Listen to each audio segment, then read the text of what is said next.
The sands of time have long concealed the daily lives of those who lived in ancient Egypt. Yet beneath the scorching desert sun, whispers from the past remain. Tombs, adorned with intricate paintings and carvings, offer us a unique window into their world. These vibrant scenes, preserved for thousands of years, provide a glimpse into the lives of ancient Egyptians, including their children. The Egyptians believed in life after death, a realm mirroring their earthly existence. They meticulously decorated their tombs with scenes from their daily lives, hoping to carry these experiences into the afterlife. These images, frozen in time, offer us invaluable insights into their customs, beliefs, and even the games their children played. Stepping into the painted chambers of ancient Egyptian tombs is like stepping back in time. We are transported to a world teeming with activity where children are not merely passive observers but active participants in the bustle of daily life. The tombs, particularly those from the Old and Middle Kingdoms, are replete with scenes of children engaging in various activities. These images reveal a society that cherished childhood and recognized the importance of play. Children are often depicted alongside adults participating in chores and celebrations. Their presence in these scenes suggests a close-knit family structure where children were integral members of the household and community. The tomb of Mereruka, a high-ranking official from the 6th dynasty, offers a captivating glimpse into the world of ancient Egyptian children. Among the many vibrant scenes adorning its walls, we find depictions of children engaged in playful acrobatics. These agile youngsters twist and contort their bodies into impressive poses, showcasing their flexibility and balance. One scene depicts a group of children forming a human pyramid, their small bodies balanced precariously atop one another. Another shows a young girl gracefully arched backward, her hands touching the ground behind her. These acrobatic displays were not merely forms of amusement. They were likely part of religious festivals and celebrations, adding an element of spectacle and entertainment to these important events. The rock-cut tombs of Beni Hassan, dating back to the Middle Kingdom, provide further evidence of the importance of movement and dance in ancient Egyptian culture. These tombs, carved meticulously into the cliffs, stand as silent witnesses to the vibrant life that once thrived here. The tombs, belonging to provincial governors, feature scenes of children engaged in a whirling dance, their bodies spinning and twirling with joyous abandon. These images capture the essence of youthful exuberance and the communal spirit of the time. Similarly, the tomb of Keti showcases children caught in mid-twirl, their colourful garments swirling around them like vibrant blossoms. The vivid colours and dynamic poses bring these ancient scenes to life, allowing us to glimpse the past. These whirling dances, likely accompanied by music and rhythmic clapping, were not only a form of entertainment but also a way for children to express themselves creatively and connect with their cultural heritage. Through these dances, they celebrated their identity and passed down traditions from one generation to the next, ensuring the continuity of their rich cultural tapestry.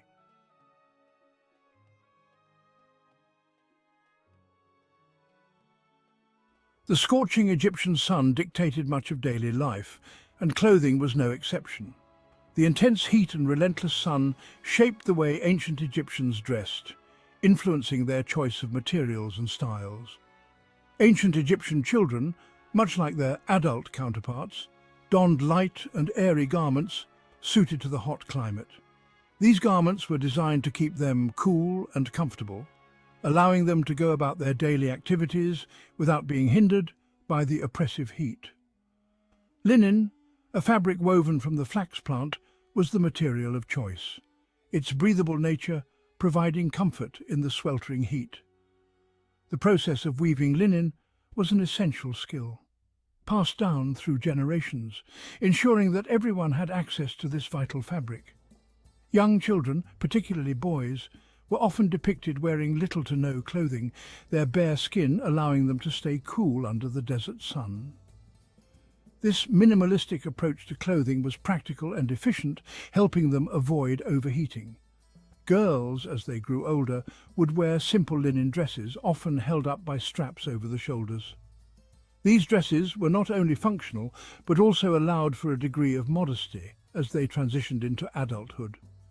These lightweight garments allowed for ease of movement, essential for active children engaged in play and exploration. The freedom of movement provided by their clothing enabled them to fully enjoy their childhood, exploring the world around them without restriction.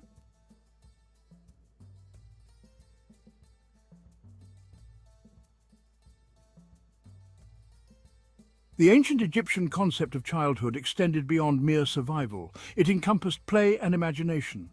Archaeological excavations at Kahun, a workers' town associated with the pyramid of Senusret II, have unearthed a treasure trove of children's toys, providing tangible evidence of their playful pursuits. Among the finds are balls made of woven fibres, their simple construction belying hours of fun spent tossing and catching. Wooden sticks, resembling miniature javelins, hint at games of skill and accuracy, while small carved figurines of animals ignite the imagination, transporting children to a world of make-believe. These toys, simple yet enduring, offer a poignant reminder that the desire for play transcends time and culture.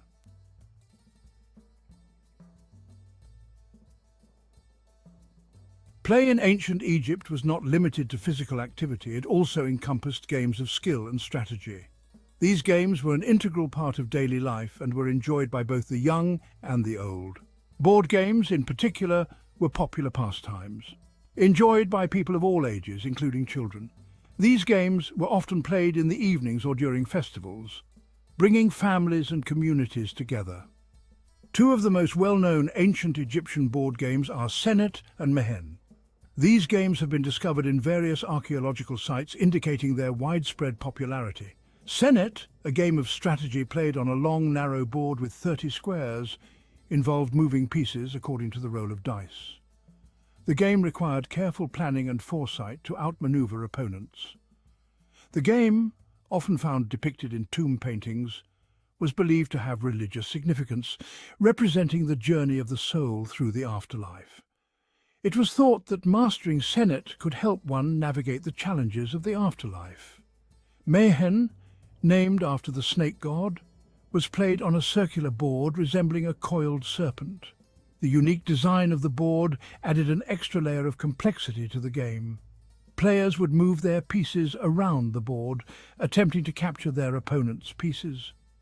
The game required strategic thinking and a deep understanding of the rules to succeed. These games not only provided entertainment, but also honed children's cognitive skills and strategic thinking. They were a vital part of education, teaching important life skills through play.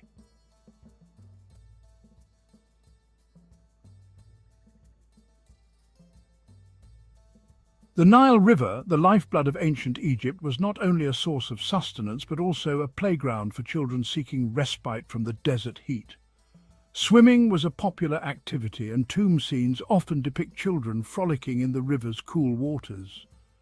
One scene shows a group of children splashing and playing in the shallows, their laughter echoing through the ages. Another depicts children swimming alongside adults, their bodies sleek and agile in the water. The Nile, despite its inherent dangers, provided a much-needed escape from the scorching sun, offering children a chance to cool off, socialize, and engage in carefree play. The scenes etched into the walls of ancient Egyptian tombs offer us a poignant and enduring glimpse into the lives of children who lived thousands of years ago. These images, imbued with a sense of timelessness, remind us that childhood, with its inherent joys and wonder, transcends time and cultural boundaries. While our knowledge of ancient Egyptian childhood remains fragmentary, these glimpses into their world paint a picture of a society that valued play, creativity, and the importance of family. The toys they cherished, the games they played, and the laughter that undoubtedly filled their days are testaments to the universality of childhood experiences.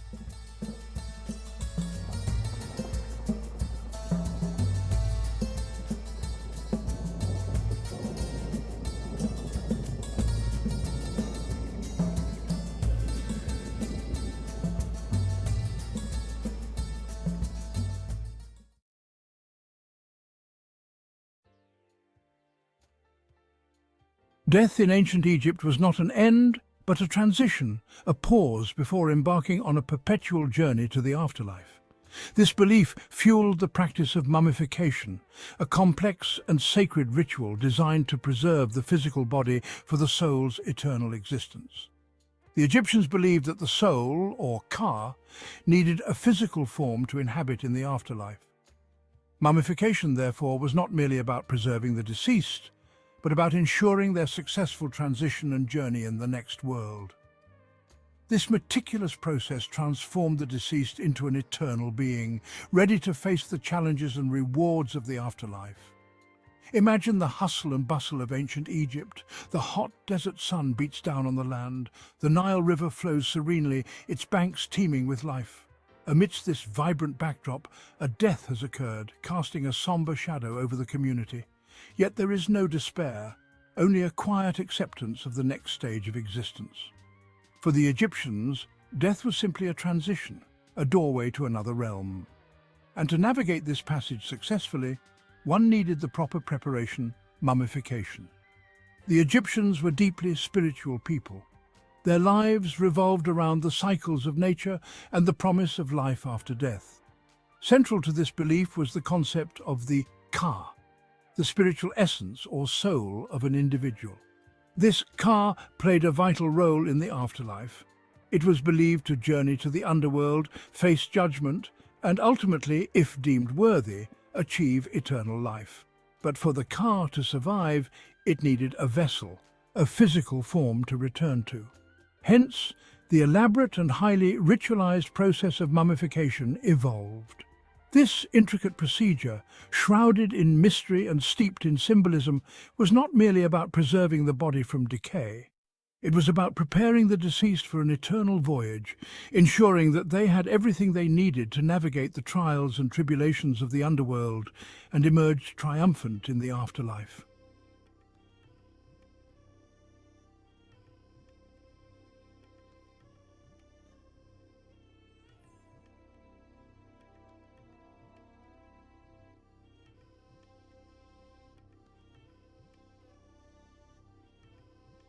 The intricacies of mummification varied greatly depending on social status and wealth. Elaborate procedures reserved for the elite, like pharaohs and high-ranking officials, involved meticulous organ removal and preservation, using expensive resins and perfumes. Commoners, however, received a more simplified version, often involving less intricate organ treatment and simpler wrappings. Interestingly, even animals held a place in the afterlife. Beloved pets and animals deemed sacred, like cats, were often mummified, their treatment reflecting the reverence they held in Egyptian society. Imagine the bustling workshops of the embalmers, the air thick with the scent of exotic spices and resins. Here, amidst glistening tools and linen bandages, the bodies of the deceased were received with utmost care and reverence. Yet, not all were treated equally. Ancient Egyptian society, much like our own, was stratified, with social standing playing a significant role in life and death. The pharaohs, considered divine rulers, received the most elaborate and costly mummification. Their bodies were meticulously prepared, organs carefully removed and placed in special containers called canopic jars, and the body cavities cleansed and filled with precious resins and perfumes. The process could take up to 70 days to complete, a testament to the importance placed on ensuring the pharaoh's successful transition to the afterlife. High-ranking officials and nobles also received elaborate mummifications, though not as opulent as the pharaohs. Their wealth and status afforded them the luxury of skilled embalmers and finer materials. Commoners, on the other hand, received a more simplified version. While their bodies were still treated with respect and care, the process was less intricate, and the materials used were more readily available. Sometimes a single treatment was applied to multiple mummies to reduce costs. The mummification process, a closely guarded secret of the embalmers, was a marvel of ancient science and ritual. It began with the purification of the body. The deceased was washed with water from the sacred Nile River, a symbolic act cleansing the body and spirit for the journey ahead. Next, the internal organs, believed to be susceptible to decay, were removed. This delicate procedure, performed with specialized tools, involved extracting the lungs, liver, stomach, and intestines. Only the heart, the seat of intelligence and emotion, was left intact, for it would be needed in the afterlife during the weighing of the heart ceremony. The removal of the organs marked a critical stage in the mummification process. It was not a haphazard or purely practical procedure, but a deeply symbolic act. The Egyptians believed that the body needed to be as intact as possible for the afterlife, but they also recognized the problem of decomposition. Thus, they developed a system where the organs, most prone to decay, were removed and preserved separately, ensuring that a vital part of the individual remained intact for their journey to the afterlife. Once removed, the organs were thoroughly cleansed and treated with natron, a naturally occurring salt mixture found in the desert which acted as a desiccant, drawing out moisture and preventing decay. This process was crucial, as it ensured the long-term preservation of the organs. After drying, the organs were wrapped in linen and placed in special containers known as canopic jars, which were then placed within the tomb alongside the mummy.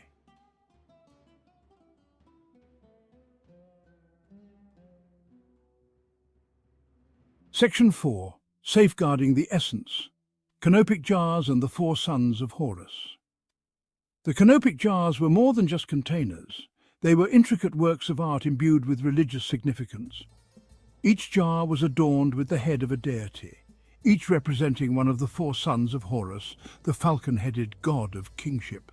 These sons, Imseti, Hapi, Duamutef, and Kebesenuef, were tasked with protecting specific organs. Imseti, with a human head, guarded the liver. Hapi, with the head of a baboon, protected the lungs. Duamutef, characterized by the head of a jackal, watched over the stomach, and Kebesenuef, with the head of a falcon, safeguarded the intestines. The placement of the organs within these specific jars, each protected by a son of Horus, highlights the Egyptians' belief in the interconnectedness of the physical and spiritual realms. Every step of the mummification process was imbued with symbolism, each action carefully orchestrated to ensure the deceased's well-being in the afterlife. The sons of Horus, through their protective roles, served as intermediaries between the world of the living and the dead, guiding and safeguarding the deceased's organs on their journey to eternity. These beautifully crafted jars, often made of alabaster or limestone, were more than just containers. They were seen as miniature sarcophagi, protecting vital parts of the deceased for eternity.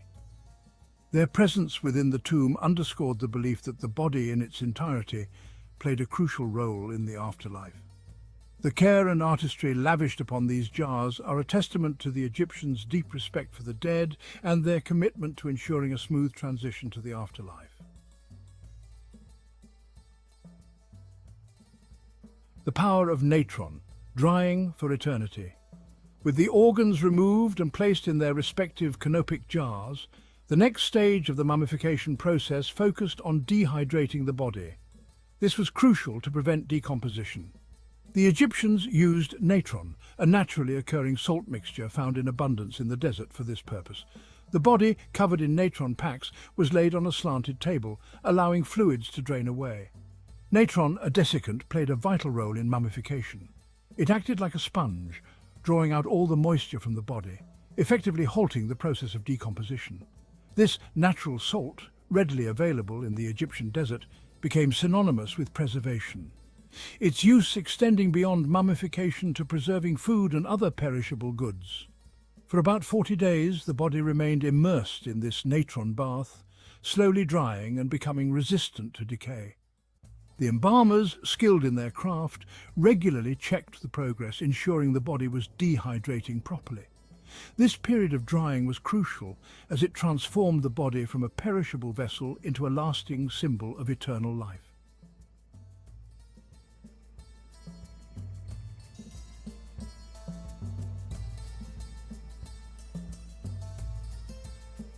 Don't forget to like, share and subscribe for more fascinating historical explorations.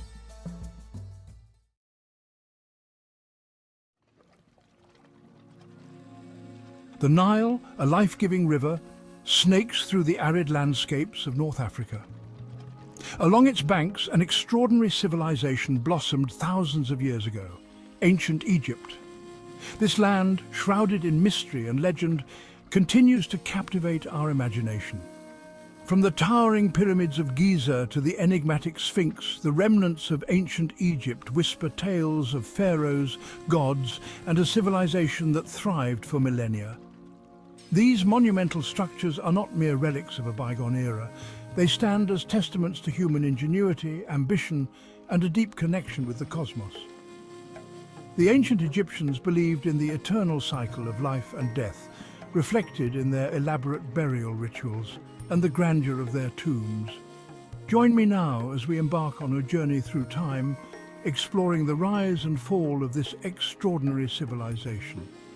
Our adventure takes us from the unification of Upper and Lower Egypt to the era of powerful pharaohs who commanded vast armies and immense wealth. We'll delve into the lives of ordinary Egyptians, their beliefs, their innovations, and their enduring legacy that continues to shape our world today. Prepare to be amazed by the splendors of ancient Egypt, a land of enduring fascination and unparalleled historical significance. Before the grandeur of the pyramids and the might of the pharaohs, Egypt existed as two separate entities, Upper and Lower Egypt. These regions were distinct in their cultures, traditions, and even their gods. The fertile lands of the Nile Valley were divided, each region with its own ruler and deities. The people of Upper Egypt worshipped gods like Seth, while those in Lower Egypt revered gods such as Wadjet. This division, however, would not last forever. The desire for unity and strength was ever present, and the two regions were destined to come together. Around 3100 BC, a powerful king emerged from Upper Egypt. His name was Narmer. He was a visionary leader who saw the potential of a united Egypt. Narmer's victory over Lower Egypt marked a pivotal moment in Egyptian history. His triumph was not just a military conquest, but a symbolic act of unification. This unification under one ruler paved the way for the emergence of a unified Egyptian identity and the establishment of the dynastic rule that would characterize ancient Egypt. The merging of the two lands brought about a new era of prosperity and cultural development. Narmer's legacy is not only political, it is also artistic. His reign marked the beginning of a flourishing period for Egyptian art and culture. The Narmer Palette, a ceremonial artifact discovered in the ancient city of Hierakonpolis, depicts Narmer wearing the crowns of both Upper and Lower Egypt, symbolizing his dominion over the two lands. This artifact is a testament to his power and the significance of his rule. This artifact provides us with a glimpse into the early stages of Egyptian art and the significance of royal iconography. The intricate carvings and symbols on the palette tell a story of power, divinity, and the unification of a great civilization. With the unification complete, a new era dawned upon the land of the Nile. The once divided regions now work together, sharing resources and knowledge, leading to advancements in various fields. The first dynasty was established, marking the beginning of a remarkable journey that would span thousands of years. This period saw the consolidation of power and the establishment of traditions that would endure for millennia. The unification of Egypt laid the foundation for the flourishing civilization that would leave an indelible mark on human history. The achievements of ancient Egypt in architecture, art, and governance continue to inspire and awe the world to this day. The Old Kingdom, spanning from around 2686 to 2181 BC, is often regarded as the golden age of ancient Egypt. This era laid the foundation for the grandeur and mystique that we associate with ancient Egyptian civilization today. This period witnessed the flourishing of Egyptian culture, marked by impressive advancements in art, architecture, and governance. The pharaohs of the Old Kingdom were not just rulers, they were seen as gods on earth, and their divine status was reflected in the monumental projects they commissioned. It was during this era that the iconic pyramids enduring symbols of ancient Egypt were constructed. These structures were not merely tombs, but were also a testament to the pharaoh's power and their connection to the divine. These colossal structures, built as tombs for the pharaohs, showcase the architectural prowess and the sophisticated engineering skills of the ancient Egyptians. The precision with which these massive stones were cut and placed continues to baffle modern engineers and historians. The Great Pyramid of Giza, built by the pharaoh Khufu, is the most impressive of them all. Standing at an original height of 146.6 meters, it was the tallest man-made structure in the world. Its sheer scale and precision continue to astonish us today. The alignment of the pyramid, with the cardinal points, and its near-perfect symmetry, are feats of engineering that still inspire awe. The construction of these monumental tombs was not only a testament to the pharaoh's power, but also a reflection of the Egyptians' belief in the afterlife. The pyramids were seen as a means to ensure the pharaoh's safe journey to the afterlife, where they would continue to rule as gods. The pyramids were designed to ensure the safe passage of the pharaoh's soul into the afterlife, equipped with everything they would need for eternity. This included not only treasures and food, but also intricate spells and texts inscribed on the walls to guide them through the afterlife. The Old Kingdom wasn't just about pyramids, however. It was a period of remarkable cultural and intellectual achievements that laid the groundwork for future generations.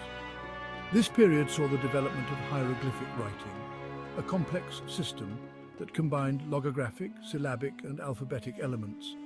This writing system was used for religious texts, official inscriptions, and monumental art, playing a crucial role in the administration and culture of ancient Egypt. The Egyptians also made significant strides in mathematics, astronomy, and medicine. Their understanding of the stars and the human body was advanced for their time, and many of their practices laid the foundation for future scientific discoveries. The Old Kingdom was a time of unprecedented prosperity and stability, but like all empires, its time in the sun would eventually come to an end. The Nile River, which had been the lifeblood of the civilization, also played a role in its decline. Internal strife, coupled with a weakening central authority, would usher in a period of instability known as the First Intermediate Period. This era of chaos and fragmentation marked the end of the Old Kingdom, but the legacy of its achievements would endure for millennia. The First Intermediate Period, spanning roughly from 2181 to 2055 BC, marked a significant departure from the opulence and stability of the Old Kingdom. This era was characterized by political fragmentation, social unrest, and economic decline. The once powerful centralized government of the pharaohs weakened, allowing provincial governors known as nomarchs to assert their independence. The First Intermediate Period was a time of uncertainty and upheaval. The Nile, the lifeblood of Egypt, experienced irregular flooding patterns, leading to famines and social unrest.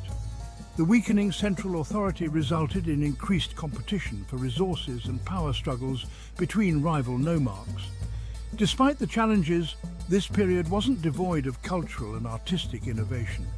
The nomarchs, eager to assert their authority and legitimacy, commissioned elaborate tombs and temples in their respective regions. This competition led to a flourishing of regional artistic styles and a departure from the rigid artistic canons of the Old Kingdom. The First Intermediate Period, often viewed as a dark age in Egyptian history, was a time of significant transformation. It marked the end of the Old Kingdom's centralized rule and paved the way for the emergence of a new dynasty that would reunite Egypt and usher in another era of prosperity and power.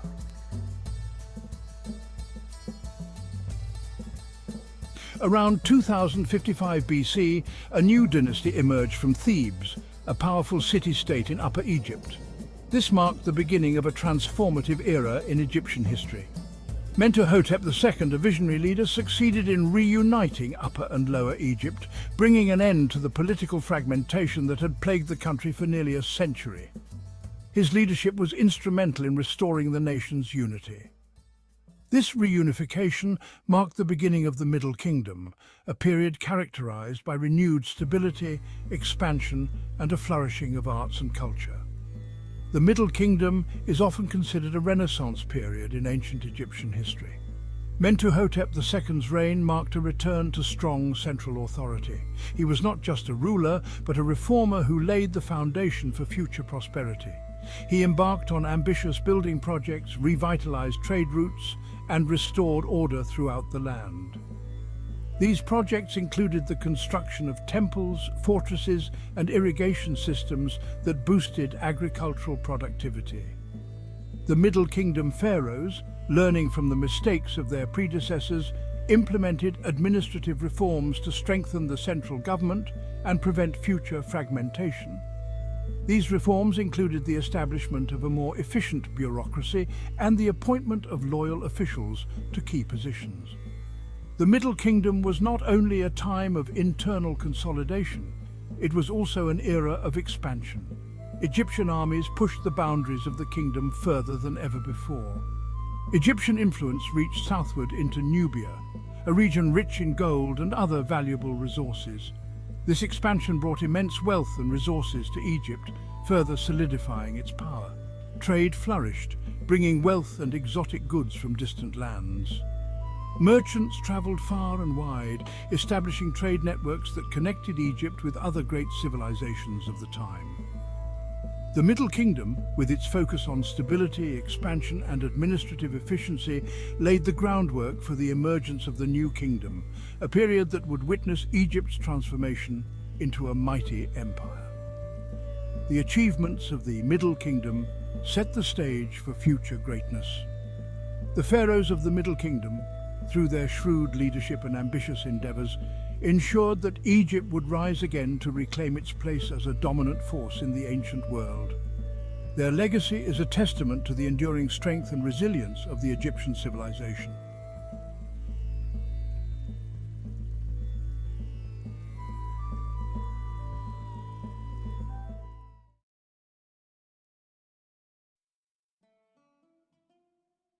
Thebes, the heart of ancient Egypt. Nestled on the banks of the Nile, Thebes was more than just a city.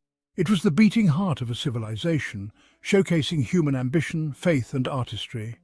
Join us as we uncover the rich history and significance of this ancient city, exploring its grand temples, its royal tombs, and its pivotal role in shaping the story of ancient Egypt. Thebes, even in its ruined state, whispers of a time when it was the religious epicenter of ancient Egypt, particularly during the powerful New Kingdom. Imagine a city alive with the sound of priestly chants, the air thick with the scent of incense burning in honor of Amun-Ra, the king of the gods. Here, within the colossal Karnak temple complex, the Egyptians paid homage to their deities in ceremonies of unparalleled grandeur. The temple, a sprawling testament to their faith, grew over centuries, each pharaoh adding his own mark to this sacred landscape. Luxor Temple, bathed in the golden glow of the setting sun, was a place for ordinary Egyptians to connect with the divine. Together, these two temples formed the spiritual heart of Thebes, a place where the earthly and the divine intertwined. The ancient Egyptians believed in a life after death, a belief reflected in the grandeur of their tombs. Just across the Nile, on the west bank, lies the Theban necropolis, a city of the dead as magnificent as the city of the living. Here, in the Valley of the Kings and the Valley of the Queens, pharaohs and their consorts were laid to rest, surrounded by treasures they believed would accompany them into the afterlife.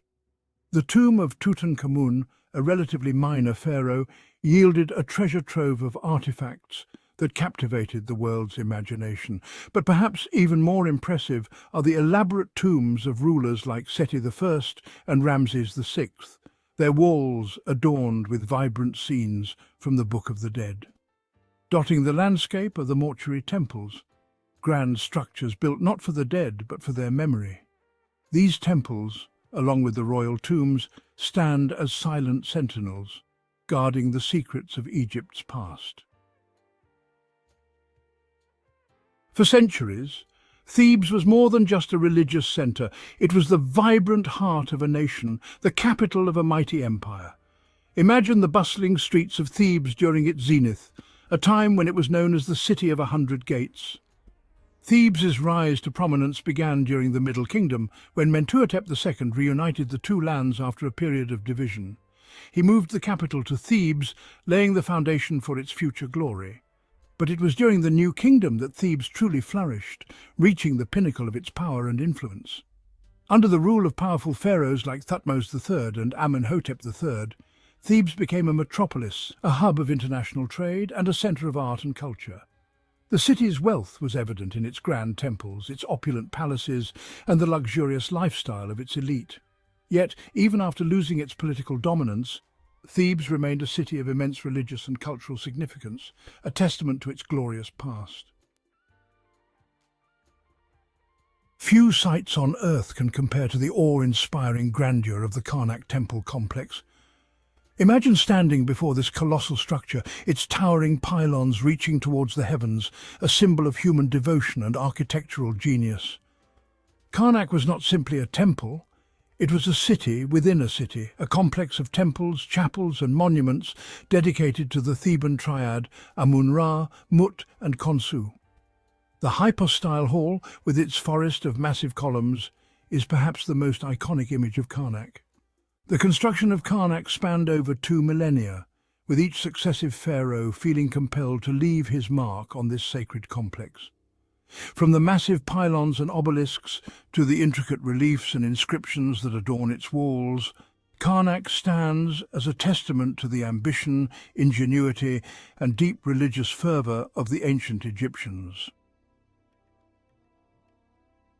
The story of Thebes is not just one of religious devotion and architectural grandeur, it is also a story of conflict and resilience. Thebes found itself at the heart of several pivotal moments in Egyptian history, times when the very existence of the kingdom was threatened. One such period was the Second Intermediate Period, a time of turmoil and division when Egypt fell under the rule of the Hyksos, a foreign power from the Levant. The Hyksos, with their superior weaponry and military tactics, conquered much of Lower Egypt, pushing the native Egyptian rulers south. Thebes, however, refused to submit. Theban rulers, seeing themselves as the true heirs to the pharaonic legacy, waged a long and bloody war against the Hyksos, a conflict that would determine the fate of Egypt.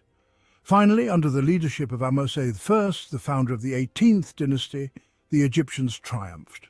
Ahmose I, a Theban prince, drove the Hyksos out of Egypt, reuniting the two lands and ushering in a new era of Egyptian power and prosperity. Thebes, at its zenith, was more than just a political and religious capital. It was the cultural heart of ancient Egypt, a city alive with creativity and artistic innovation. Imagine the workshops of Thebes, filled with skilled artisans, sculptors, painters, weavers, their hands bringing life to stone, wood and fabric, transforming them into works of breathtaking beauty. The tombs and temples of the Theban necropolis offer a glimpse into this vibrant artistic tradition. The walls of these structures are adorned with intricate murals and carvings, each one a masterpiece that speaks volumes about the artistic skill and the religious beliefs of the ancient Egyptians. Theban artists and craftsmen were renowned throughout the ancient world for their skill. Thebes became a centre for the production of luxury goods, from exquisite jewellery and finely crafted furniture to colourful textiles and beautifully painted pottery. Thebes' rise to prominence was fuelled, in part, by its strategic location. Situated on the banks of the Nile, the lifeblood of Egypt, Thebes controlled the agricultural wealth of the surrounding region. Thebes' location also made it a natural hub for trade. Caravans laden with exotic goods from Nubia to the south and Punt to the east converged on Thebes, bringing with them gold, ivory, ebony, incense and other treasures. The wealth generated by this trade enriched the city, filling the coffers of the pharaohs and enabling them to embark on ambitious building projects and military campaigns. The opulence of Thebes was evident in its grand temples and monuments, its luxurious palaces and the lavish lifestyle of its elite. Even the mightiest of empires are not immune to the tides of time. Thebes, for centuries the heart of a civilization, eventually experienced a slow decline, its power and influence waning as new powers rose to prominence in the ancient world. The first blow came in 663 BCE, when the Assyrian king Ashurbanipal sacked Thebes. The Assyrians, a ruthless and efficient military force, had conquered much of the Near East, and Egypt, weakened by internal strife and economic decline, was unable to withstand their onslaught. The sack of Thebes by the Assyrians was a traumatic event for the Egyptians. The city, once considered invincible, was plundered and burned, its temples desecrated, its treasures carried off to Assyria as spoils of war. Thebes never fully recovered from the Assyrian sack. Centuries later, under Roman rule, Thebes was again sacked, this time after a revolt against Roman authority. Thebes may lie in ruins, its grand temples and palaces reduced to rubble, but its story continues to resonate across the millennia. The remains of this once great city, spread across the modern-day city of Luxor, are now a UNESCO World Heritage Site, a testament to their enduring historical, architectural and cultural significance. The Karnak and Luxor temple complexes, the Valley of the Kings, the Valley of the Queens, and the numerous other tombs, temples and monuments scattered across the Theban necropolis offer an unparalleled glimpse into the world of ancient Egypt. Today, Thebes is one of Egypt's most popular tourist destinations, attracting visitors from all corners of the globe. Thebes was more than just a physical city. It was a powerful symbol woven deeply into the fabric of Egyptian mythology and religious belief. The Egyptians believed that Thebes was the earthly counterpart of the primordial mound that emerged from the waters of chaos at the beginning of creation.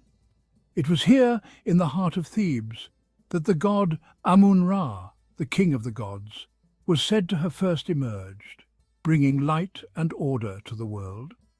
Thebes' association with Amun-Ra elevated it to a position of supreme religious significance.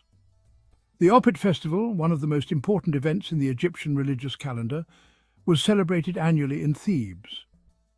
Thebes, in the eyes of the ancient Egyptians, was a sacred city, a place where the boundaries between the earthly and the divine were blurred.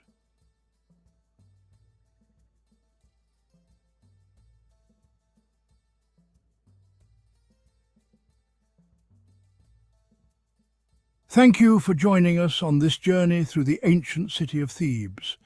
From its grand temples that scraped the sky to the whispers of pharaohs in the Valley of the Kings, Thebes stands as a testament to human ambition, ingenuity, and the enduring power of belief. Ancient Egyptian society, though often viewed through the lens of pharaohs and pyramids, was deeply rooted in the family unit. The family was the cornerstone of their civilization, providing the essential framework for social and economic stability. Family provided stability, social structure, and a sense of belonging in a world often at the mercy of the Nile's floods. The annual inundation of the Nile was both a blessing and a challenge, and families worked together to manage its impacts. This emphasis on kinship permeated all levels of society, from peasant households to royal palaces. Whether in humble villages or grand estates, the family was the primary unit of social organization. Homes, whether simple mud-brick dwellings or grander structures of stone, were vibrant spaces where families lived, worked and interacted. These homes were not just shelters but centers of daily life and activity. Within these walls, daily life unfolded. Meals were prepared, children played and crafts were practiced. The rhythm of daily life was marked by the seasons and the cycles of the Nile. The household was a microcosm of Egyptian society, reflecting the hierarchical structure of the wider world. Each member had a role to play, contributing to the family's well-being and prosperity. Tomb paintings and inscriptions offer intimate glimpses into the daily routines and relationships of ancient Egyptians. These artworks reveal the importance of family ties and the affection shared among family members. Scenes of families sharing meals paint a vivid picture of the centrality of family in this ancient civilization. Meal times were not just for sustenance, but were also social occasions that reinforced family bonds and traditions. Daily life in ancient Egypt was a tapestry woven from routine tasks, religious observances, and social interactions. Men, typically responsible for agricultural labor, crafts, or trade, were the primary breadwinners. Women, while often managing the domestic sphere, actively participated in various economic activities. They engaged in tasks such as brewing beer, weaving textiles, and managing household finances. The home itself was a place of activity, with tasks often shared among family members. Children assisted with chores and learned the skills necessary for adulthood. This division of labor fostered a sense of interdependence within the family unit. The household reflected the importance of order, balance, and shared responsibility. Contrary to popular belief, ancient Egyptian women enjoyed a surprising degree of legal and economic independence. They could own property, engage in business transactions, and even represent themselves in court. Women held positions of respect within the family structure. Mothers were highly revered, and their influence was significant. While women possessed legal rights and societal respect, their lives were still shaped by gender roles within the patriarchal structure. The realities of daily life, childbirth, and societal expectations influenced their experiences. From fields to palaces, social stratification and daily life. Ancient Egyptian society was highly stratified, with a clear hierarchy influencing every aspect of life. At the apex stood the pharaoh, followed by priests, nobles, and high-ranking officials. These individuals enjoyed lives of privilege, inhabiting opulent homes and wielding considerable power. Commoners, who constituted the vast majority, led more modest lives. Despite disparities in wealth and status, shared religious beliefs and cultural practices united Egyptians across social strata. All Egyptians venerated the same gods, observed similar funerary rituals, and shared a common cultural identity. The ties that bind marriage, family, and inheritance. In ancient Egypt, the bonds of marriage, family, and inheritance were deeply intertwined, forming the bedrock of society. Marriage in ancient Egypt was primarily a social and economic contract, ensuring the continuation of the family line. These unions were meticulously documented, often involving detailed contracts that outlined the responsibilities and expectations of both parties. Marriages were often arranged to forge alliances and secure advantageous social connections. These alliances were not just personal, but also political, strengthening ties between powerful families and communities. Most marriages were monogamous, although men of high status could take secondary wives or concubines. This practice was more common among the elite, reflecting their wealth and social standing. Women had a degree of protection within marriage, with laws safeguarding their property rights and inheritance. These laws ensured that women could maintain some level of independence and security, even within a patriarchal society. Divorce was a possibility for both men and women, albeit with certain social and economic consequences. The process could be complex, often involving negotiations over property and custody of children. Children were highly valued, and families celebrated their arrival with joy. The birth of a child was seen as a blessing, and elaborate ceremonies were often held to mark the occasion. Parents doted on their children, providing them with toys, games, and affection. This nurturing environment was crucial for the child's development and future role in society. Inheritance played a crucial role, typically passing through the male line, with sons inheriting from their fathers. This ensured the continuity of the family name and the preservation of wealth and property. Daughters could inherit property, and in some cases even the throne, if there were no male heirs. This was particularly true in royal families, where the absence of a male heir could lead to a daughter ascending to power, ensuring the stability of the dynasty. Furnishing the past homes and possessions, the homes of ancient Egyptians, whether modest mud brick dwellings or grand estates, were spaces where daily life unfolded. These homes were not just shelters, but the heart of family life, where traditions and daily routines were carried out. Most homes were designed around a central courtyard, providing light and ventilation.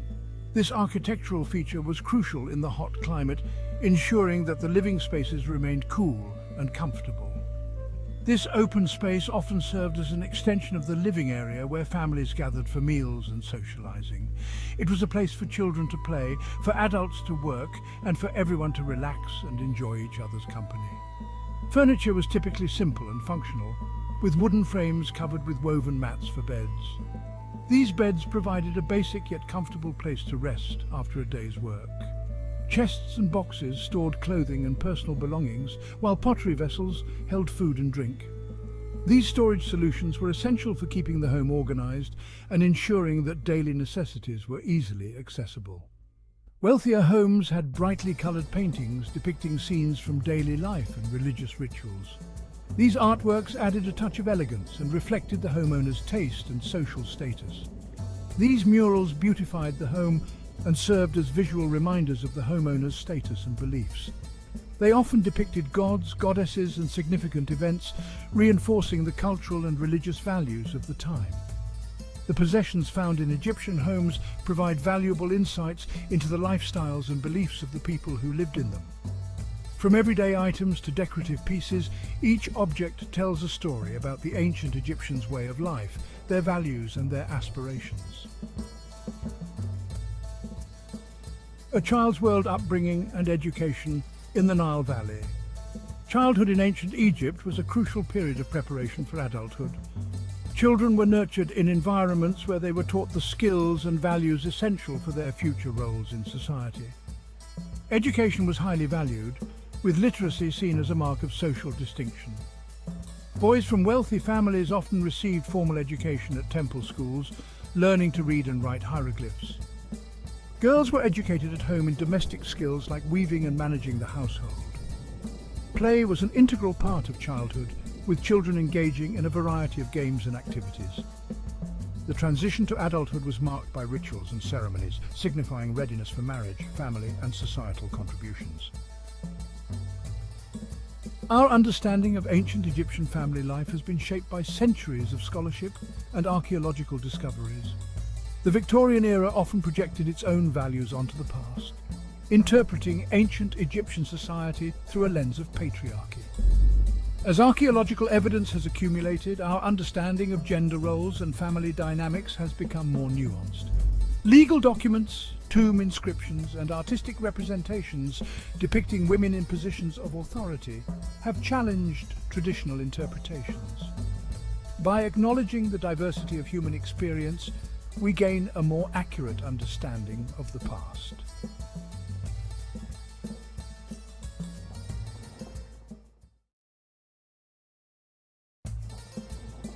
Ancient Egypt, a land of majestic pyramids and colossal temples, a civilization shrouded in mystery and wonder. For centuries, the secrets of the ancient Egyptians lay dormant, locked away in their intricate scripts. Like whispers from the past, these scripts tantalized explorers and scholars alike. They held the key to understanding a civilization that had vanished millennia ago. The sands of time had buried the stories, beliefs, and knowledge of the ancient Egyptians, but the discovery of these scripts sparked a quest for knowledge. It was a quest to decipher the symbols and unlock the secrets of this ancient world. The journey promised to be both challenging and rewarding. The allure of ancient Egypt lies not only in its monumental architecture, it also lies in the intricate system of writing that adorned its walls. These inscriptions, a complex tapestry of symbols and figures, were not mere decorations. They were a sophisticated system of communication, a system that evolved over centuries, reflecting the changing needs of the Egyptian civilization. The study of ancient Egyptian scripts has illuminated our understanding of this remarkable civilization. It has brought us closer to the lives of the pharaohs, priests, and ordinary people who lived along the banks of the Nile. Their stories, once lost to time, are now being pieced together. At the heart of ancient Egyptian writing lay three principal scripts: hieroglyphs, hieratic and demotic. Each script served a distinct purpose, reflecting the diverse needs of Egyptian society. Understanding these scripts is crucial to unlocking the mysteries of ancient Egyptian civilization. Hieroglyphs, meaning sacred carvings, were the most formal and elaborate script. These intricate symbols, often resembling animals, plants, or everyday objects, represented words, sounds, or concepts. Hieroglyphs adorned the walls of temples and tombs. They served as a visual testament to the power of the pharaohs and the glory of the gods. For everyday use, the Egyptians developed a cursive script known as hieratic. Hieratic, meaning priestly, was a simplified and more fluid form of hieroglyphs. It was used by scribes for administrative documents, letters, and literary texts. Hieratic played a vital role in the day-to-day functioning of the Egyptian state. As time progressed, a new script emerged called demotic. Demotic, meaning popular, was even more cursive and abstract than hieratic. It became the dominant script during the late period of ancient Egypt. Demotic appeared on contracts, legal documents, and even on pieces of pottery. It offered a glimpse into the lives of ordinary Egyptians. The act of writing in ancient Egypt was a sacred and skilled craft. Scribes, highly respected members of society, were entrusted with the task of preserving knowledge and recording history. They approached their work with meticulous care, using a variety of materials and tools. Papyrus, a paper-like material made from the papyrus plant, was the primary writing surface. The Egyptians developed a complex process for harvesting, processing, and assembling papyrus sheets into scrolls. These scrolls could be of varying lengths. Some were short, others stretched for meters, containing vast amounts of information. The scribe's toolkit consisted of a palette, 2 reed brushes, and a pot of water. The palette, usually made of wood or stone, held 2 depressions for black and red ink. Black ink, made from soot or charcoal mixed with gum, was used for the main body of the text. Red ink, derived from ochre or red lead, was used for headings, highlights, and special symbols. Writing on papyrus required a steady hand and a keen eye for detail. Scribes used the 2 reed brushes with varying thicknesses to create different stroke widths. The brushes were dipped in water and then into the ink, carefully controlling the flow of ink onto the papyrus.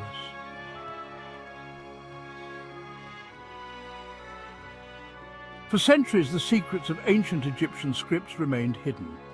Scholars could only marvel at the beauty of the hieroglyphs without understanding their meaning. Then in 1799, a discovery revolutionized the study of ancient Egypt, the Rosetta Stone. The Rosetta Stone, a large slab of black granite, was unearthed by French soldiers in the Egyptian port city of Rosetta. It contained the same text inscribed in 3 different scripts: hieroglyphs, demotic, and ancient Greek. This trilingual inscription proved to be the key to deciphering the ancient Egyptian language. The discovery of the Rosetta Stone ignited a wave of excitement among scholars worldwide. Here, at last, was a tool that could unlock the secrets of the hieroglyphs. The ancient Greek inscription, a language well known to scholars, provided a translation of the Egyptian texts. The process of deciphering the hieroglyphs was long and arduous. Scholars painstakingly compared the 3 scripts, looking for patterns and correspondences.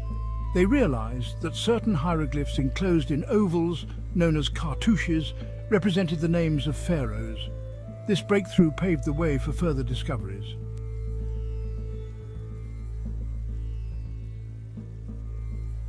The Egyptian language, like all languages, was not static. It evolved over millennia, adapting to changing social and cultural influences. Understanding this linguistic evolution is crucial to grasping the nuances of ancient Egyptian texts. The earliest known stage of the Egyptian language is Old Egyptian, spoken from the early dynastic period to the end of the Old Kingdom. Old Egyptian laid the foundation for later stages of the language. It is characterized by its complex grammar and distinctive vocabulary. As time progressed, Old Egyptian gave way to Middle Egyptian, spoken during the Middle Kingdom and Second Intermediate period. Middle Egyptian exhibited some grammatical simplifications compared to its predecessor. It became the language of classical literature and religious texts. During the New Kingdom, Late Egyptian emerged as the dominant language. Late Egyptian witnessed further grammatical changes and saw the introduction of new words. It was the language of administration, diplomacy, and everyday life. The final stage of the Egyptian language was Coptic, which emerged in the Roman period. Coptic, written using the Greek alphabet, incorporated elements of Greek vocabulary. It was primarily used by the Coptic Christian community and eventually faded out as Arabic became the dominant language of Egypt.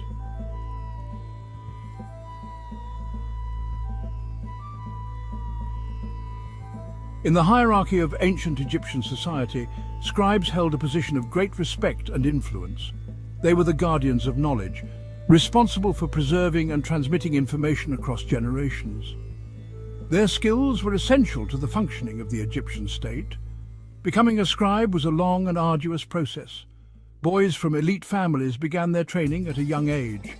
They spent years memorizing hieroglyphs, mastering grammar and learning the intricacies of Egyptian literature. Scribal schools were demanding environments. Discipline was strict. Students who excelled were rewarded with prestigious positions in the royal court or temples. The role of scribes extended far beyond simply writing. They served as administrators, accountants, priests, and even architects. Their knowledge of mathematics, astronomy, and engineering was crucial for building temples, surveying land, and managing complex irrigation systems. Scribes were not merely copyists. They were also creative thinkers and storytellers. They composed hymns to the gods, love poems, and tales of adventure. Their works provide invaluable insights into the beliefs, values, and daily lives of the ancient Egyptians.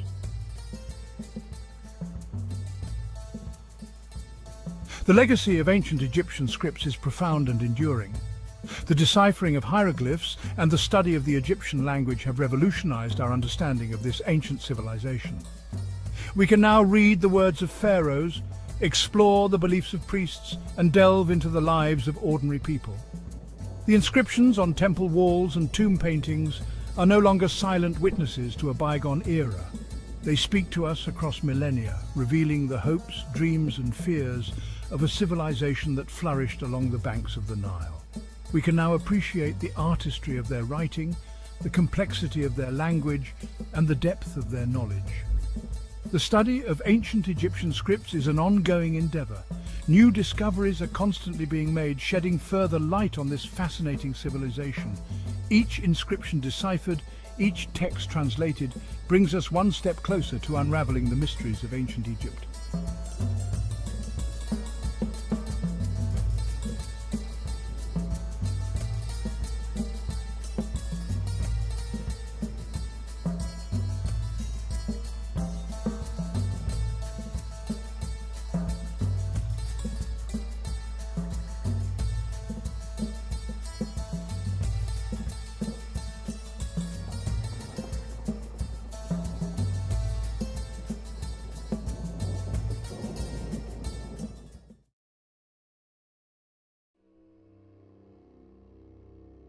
Cleopatra VII was born in 69 BC, the daughter of Ptolemy XIV Auletes, the pharaoh of Egypt. Her family, the Ptolemies, were of Macedonian Greek origin, descendants of one of Alexander the Great's generals. Despite their heritage, the Ptolemies embraced Egyptian culture, and Cleopatra, unlike many of her predecessors, learned the Egyptian language and customs. Cleopatra ascended to the throne in 51 BC at the age of 18, ruling jointly with her younger brother Ptolemy XIII. However, the young queen's reign began amidst political turmoil. Egypt was a wealthy prize, coveted by Rome, the rising power in the Mediterranean. Cleopatra's early years on the throne were marked by power struggles with her brother and his advisors. The young queen, however, possessed a sharp intellect and a keen understanding of politics.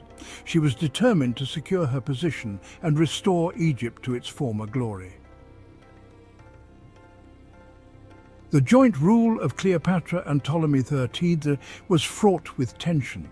The young pharaoh's advisors, particularly the eunuch Pothinus and the general Achillas, sought to sideline Cleopatra and consolidate their own power. In 48 BC, they succeeded in forcing Cleopatra from Alexandria, the capital of Egypt. Exiled and facing the loss of her throne, Cleopatra refused to accept defeat. She gathered an army in southern Egypt, determined to reclaim her birthright. Meanwhile, A new player entered the Egyptian stage. Julius Caesar, the powerful Roman general, arrived in Alexandria, pursuing his rival Pompey the Great. Cleopatra saw an opportunity in Caesar's arrival. She famously smuggled herself into Alexandria, reportedly hidden in a rug, to plead her case directly to the Roman general. Caesar, impressed by her intelligence and charisma, agreed to support her claim to the throne. Caesar's intervention in Egyptian affairs led to a brief but fierce conflict known as the Alexandrian War. Caesar, with Cleopatra's forces, faced the army of Ptolemy XXXIII. The war culminated in a decisive battle on the Nile River, where Ptolemy's forces were routed, and the young pharaoh himself drowned while trying to escape. With her enemies vanquished, Cleopatra was restored to the throne, now ruling jointly with her even younger brother, Ptolemy XIV. However, it was clear that Cleopatra was the true power in Egypt, her position secured by the presence of Caesar and his legions. Caesar remained in Egypt for several months, captivated by Cleopatra's intelligence and charm. Their relationship, both political and personal, would have profound consequences for both Egypt and Rome. In 47 BC, Cleopatra gave birth to a son, Ptolemy Caesar, known to history as Caesarion, widely believed to be Caesar's son. Cleopatra's relationship with Caesar was multifaceted. It was a strategic alliance, securing her position on the throne and providing her with the backing of the most powerful man in the Roman world. Caesar, in turn, benefited from Egypt's wealth and resources, crucial for his ongoing campaigns. Beyond politics, however, their relationship was also one of mutual attraction and intellectual companionship. Cleopatra, fluent in several languages and well-versed in philosophy and the arts, was a captivating conversationalist. Caesar, for his part, was drawn to her intelligence, ambition, and regal bearing. Their affair caused a scandal in Rome, where Caesar's enemies seized upon it as evidence of his growing ambition and disregard for Roman tradition. Cleopatra, however, remained unfazed by Roman gossip. She accompanied Caesar to Rome in 46 BC, where she was received with a mixture of curiosity and disapproval. Section 5. The Queen and the General. Cleopatra and Mark Antony. After Caesar's assassination in 44 BC, Cleopatra returned to Egypt. The Roman Republic was plunged into civil war, and Cleopatra carefully watched the unfolding events. She knew that Egypt's fate was closely tied to the outcome of the Roman power struggle.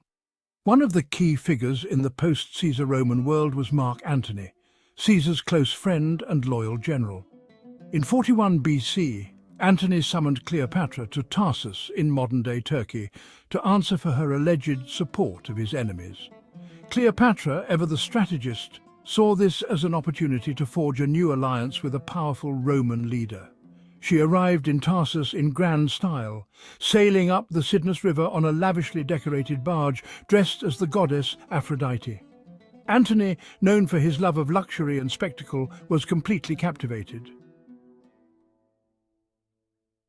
Section 6. The Eastern Dream, Cleopatra and Antony's Ambitions. Cleopatra and Antony's relationship quickly blossomed into both a passionate love affair and a strategic alliance. They shared a vision of a powerful Eastern empire, with Egypt at its heart, challenging the dominance of Rome. Cleopatra provided Antony with financial and military support, crucial for his campaigns against Caesar's assassins and his rivals for power in Rome. Their alliance, however, was viewed with suspicion and hostility in Rome. Antony's enemies portrayed Cleopatra as a manipulative seductress, bent on ensnaring him and using him to further her own ambitions. Antony's public pronouncements, including his decision to bestow upon Cleopatra and their children territories in the east, further fueled these suspicions. Despite the growing opposition in Rome, Cleopatra and Antony continued to consolidate their power in the east. Cleopatra bore Antony 3 children twins, Alexander Helios and Cleopatra Selina, and another son, Ptolemy Philadelphus. While Cleopatra and Antony were building their power base in the east, a new threat was emerging in Rome. Octavian, Caesar's great-nephew and adopted heir, was steadily consolidating his own power. Octavian, a shrewd politician and a ruthless strategist, skillfully exploited Roman anxieties about Antony's relationship with Cleopatra and his perceived Easternization. He presented himself as the defender of Roman tradition and virtue, portraying Antony as a traitor, bewitched by a foreign queen. The conflict between Antony and Octavian escalated into open warfare in 32 BC. Octavian declared war on Cleopatra, skillfully framing the conflict as a war against a foreign enemy rather than a civil war against a fellow Roman. The decisive clash between the forces of Cleopatra and Antony and those of Octavian took place in 31 BC at the Battle of Actium, off the western coast of Greece. The battle was a naval engagement, and despite having a larger fleet, Cleopatra and Antony were decisively defeated. The reasons for their defeat were complex. Antony's forces were plagued by desertions, and his battle plans were hampered by indecision and delays. Cleopatra's fleet, while powerful, was ultimately outmaneuvered by Octavian's admiral, Agrippa. The defeat at Actium was a disaster for Cleopatra and Antony. They managed to escape to Egypt, but their forces were shattered, and their dreams of an Eastern empire lay in ruins. Octavian, triumphant, prepared to deliver the final blow. In 30 BC, Octavian's forces invaded Egypt, meeting little resistance. Antony, facing defeat and despair, committed suicide. Cleopatra, unwilling to be paraded through the streets of Rome as a captive in Octavian's triumph, also chose to end her own life. The exact circumstances of Cleopatra's death are shrouded in mystery and legend. The most famous account claims that she died from a venomous snakebite, allowing an asp to bite her. Other accounts suggest she may have used a poisoned hairpin or other means. Regardless of the method, Cleopatra's death on August 12, 30 BC, marked the end of the Ptolemaic dynasty and the absorption of Egypt into the Roman Empire. Octavian, now the undisputed master of the Roman world, had achieved his goal, but at a high cost. Cleopatra, in death, had denied him the ultimate victory of capturing her alive. Her legend, however, would live on, ensuring her place in history as one of the most captivating and controversial figures of the ancient world. Cleopatra's story has captivated imaginations for centuries. She has been the subject of countless works of art, literature and film, her image transformed and reinterpreted through the lens of different cultures and historical periods. Was she a ruthless seductress who used her charms to manipulate powerful men, or a shrewd and capable ruler who fought to preserve her kingdom in a time of turmoil? The truth, as is often the case with historical figures, likely lies somewhere in between these extremes. Cleopatra's legacy is complex and multifaceted. She was the last pharaoh of Egypt, a queen who navigated the treacherous waters of Roman politics with intelligence and determination. She was a lover, a mother, and a ruler who left an indelible mark on history. Her story, a blend of political intrigue, passionate romance, and ultimate tragedy, continues to fascinate and inspire, ensuring that Cleopatra's legend will endure for generations to come.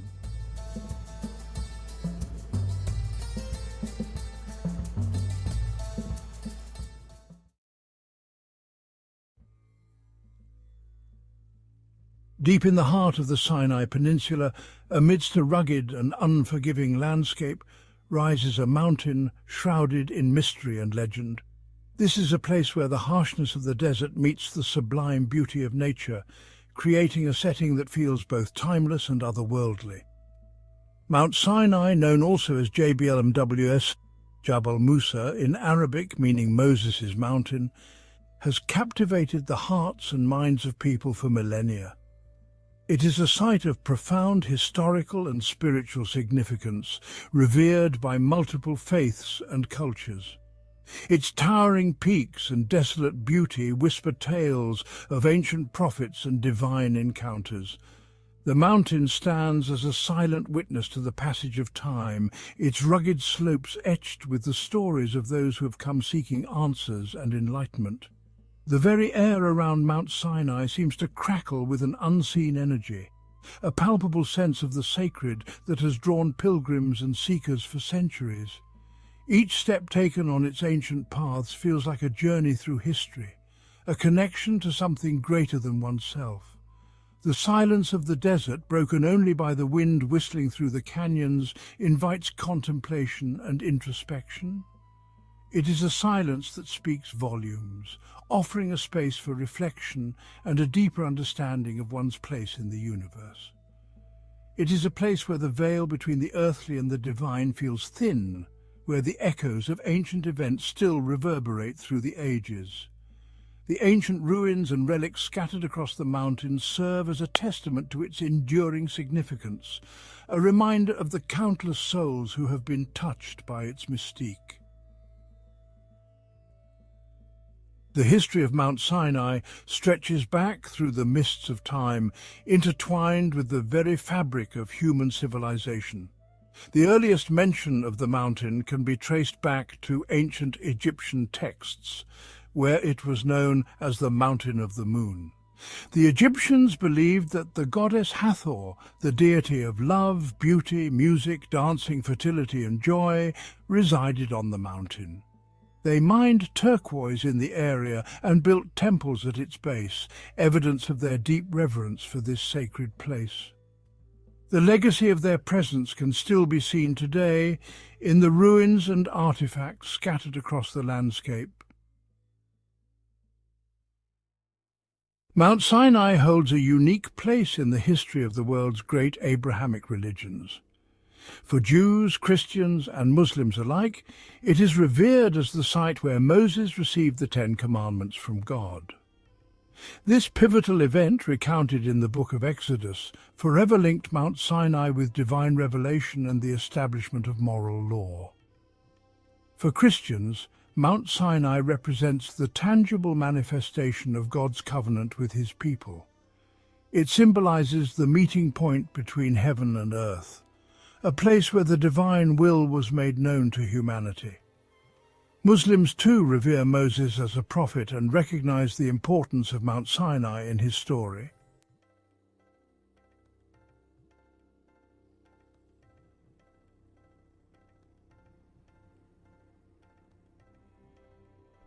Over the centuries, Mount Sinai has become a tapestry woven with the threads of different cultures and beliefs.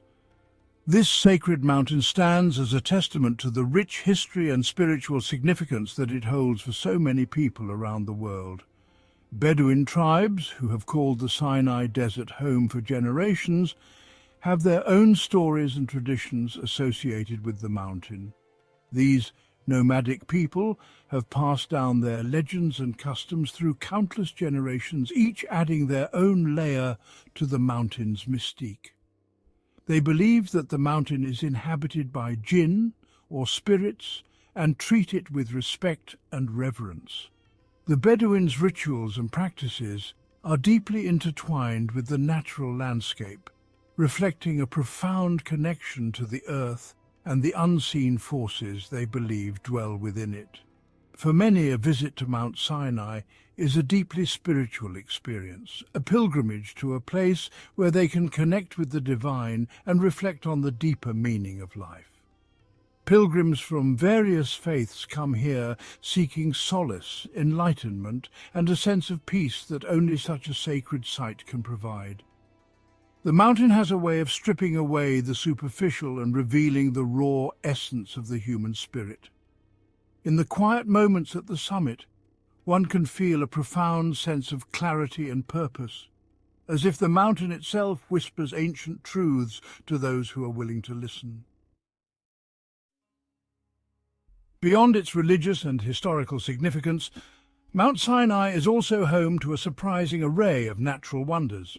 Hidden within its canyons and valleys are ancient rock formations, secret springs, and a diverse range of plant and animal life.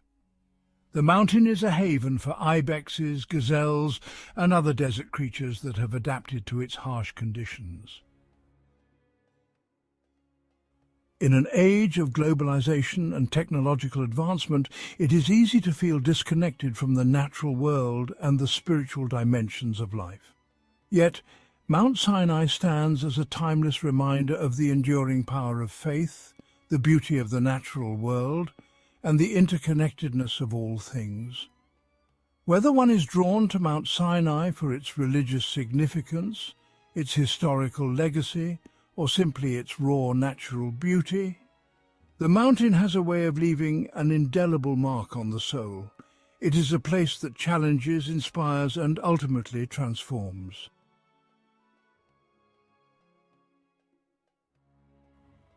The traditional pilgrimage to the summit of Mount Sinai is a challenging but rewarding experience. There are two main routes to the top. The longer and more gradual ascent is via the Camel Trail, a winding path that can be traversed on foot or by camel. The more challenging but quicker route is the Steps of Repentance, a steep staircase of over 3,750 steps carved into the mountainside by a repentant monk. The ascent is usually made at night to avoid the scorching heat of the day and to reach the summit in time for sunrise.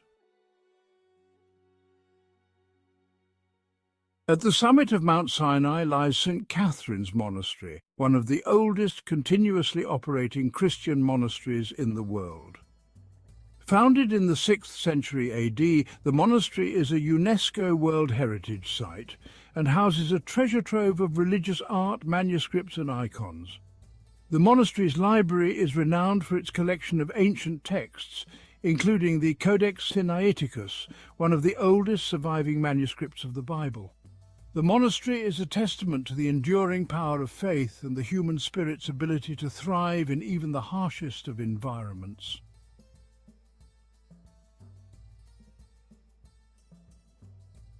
Mount Sinai stands as a timeless symbol of faith, history, and natural wonder. For millennia, its towering peaks have drawn pilgrims, adventurers, and seekers from all over the world. Its story is interwoven with the very fabric of human civilization, and its legacy continues to inspire and intrigue us today.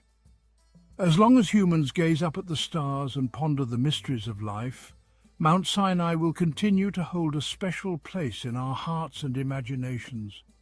It is a place where the veil between heaven and earth feels thin, where the whispers of the divine can still be heard in the wind.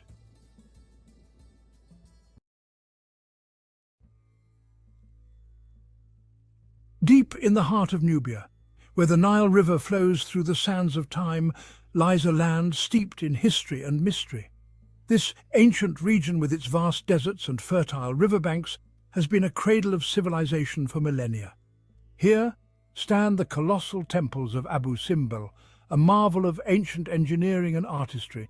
These towering monuments, carved directly into the sandstone cliffs, are guarded by 4 colossal statues of Ramesses II. Each statue, with its intricate details and imposing presence, tells the story of a time when pharaohs ruled with divine authority. Their imposing figures, each reaching over 65 feet in height, have captivated travelers and explorers for centuries. These statues are not just stone carvings, they are a testament to the grandeur and ambition of ancient Egypt. Abu Simbel is more than just a temple complex. It's a testament to the power and ambition of one of ancient Egypt's most celebrated pharaohs. The walls of the temples are adorned with intricate hieroglyphics and carvings that depict the might and achievements of Ramesses II. The temple's location was strategically chosen. Nestled on the border between Egypt and Nubia, it served as a sentinel, watching over the lands and resources that were vital to the kingdom's prosperity. It sits on the border between Egypt and Nubia, a region rich in gold and other resources. The Nile River, flowing serenely nearby, was a lifeline, providing water, transportation and sustenance to the people of this ancient land. The imposing facade served as a powerful statement to any who dared to enter Egypt's southern frontier. It was a declaration of strength and a warning to potential invaders. It declared the might and authority of Ramesses II, reminding all of his dominion over these lands. The inscriptions and carvings are not just decorative, they are a chronicle of a ruler's legacy, etched in stone for eternity. As the sun sets over Abu Simbel, casting long shadows over the statues, one can't help but feel a sense of awe.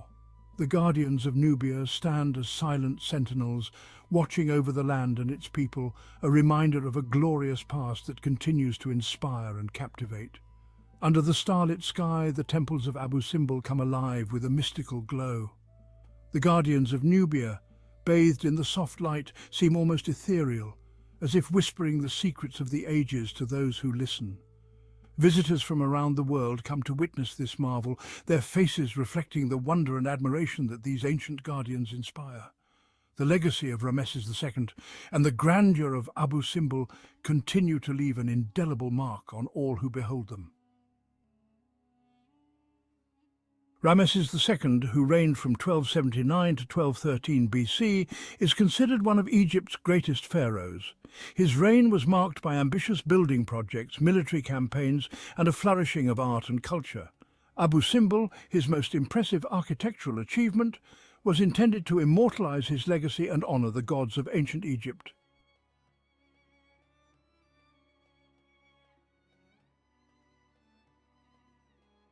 Over time, the sands of the desert swallowed Abu Simbel. The temples lay forgotten for centuries, their existence known only through local legends. Then, in 1813, Swiss explorer Johann Ludwig Burckhardt stumbled upon the site. He was captivated by the sight of the colossal statues peeking out from beneath the sand.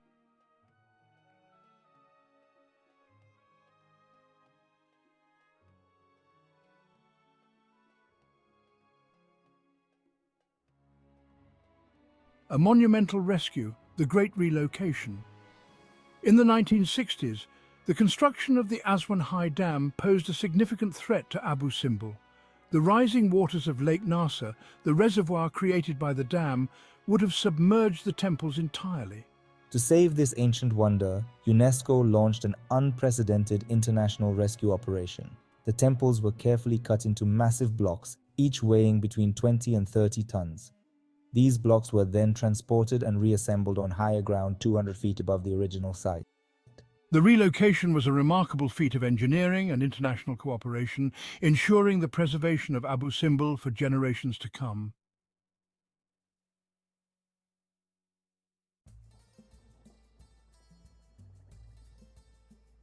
The temples of Abu Simbel are not just architectural marvels, they are a testament to the grandeur and ambition of ancient Egyptian civilization. Nestled on the western bank of Lake Nasser, these temples have stood the test of time, witnessing the rise and fall of empires. Abu Simbel consists of two temples.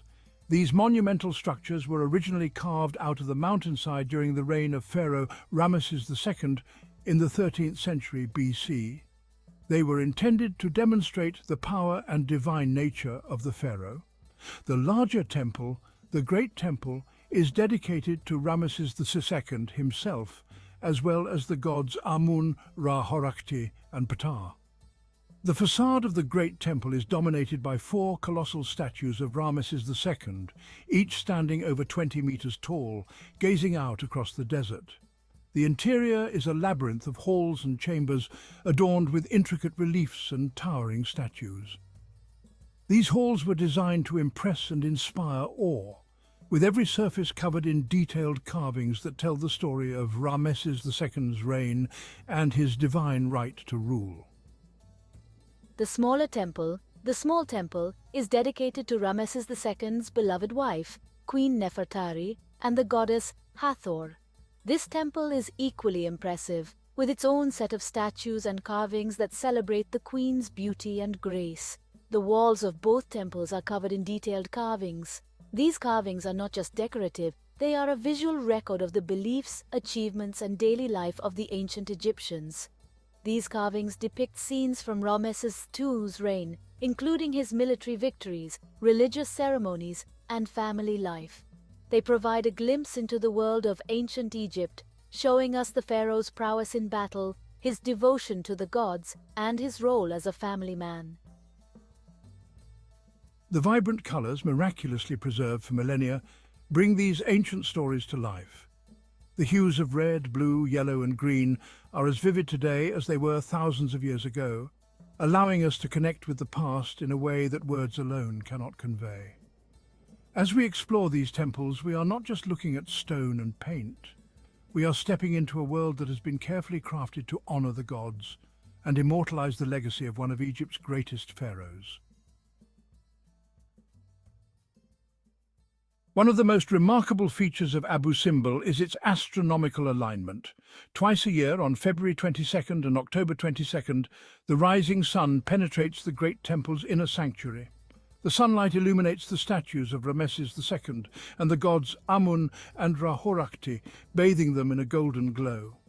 This phenomenon, a testament to the ancient Egyptians' advanced understanding of astronomy, is believed to have coincided with significant events in Rameses II's reign, such as his coronation or the start of the harvest season. The story of Abu Simbel is one of survival against all odds. Over the millennia, the temples have withstood the ravages of time, including natural disasters such as sandstorms and earthquakes. Yet they have remained remarkably well preserved, a testament to the skill and dedication of the ancient builders. From its creation by a powerful pharaoh to its rediscovery by intrepid explorers and its ultimate relocation to escape the rising waters, the history of Abu Simbel is a tale of human ingenuity and perseverance.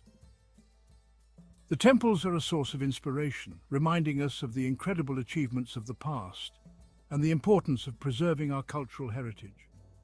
It serves as a powerful reminder of the enduring legacy of ancient Egypt and the importance of preserving our shared cultural heritage for generations to come. The ongoing preservation efforts at Abu Simbel ensure that this remarkable site will continue to inspire and educate people for many years to come. As we look to the future, we must remain committed to protecting and celebrating the rich history and cultural achievements of our ancestors.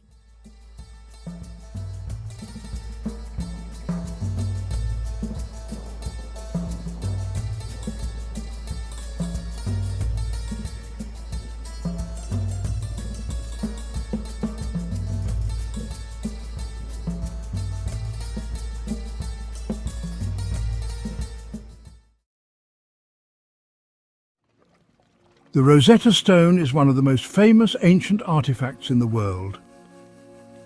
The Rosetta Stone was rediscovered in July 1799 by French soldiers who were part of Napoleon Bonaparte's Egyptian campaign.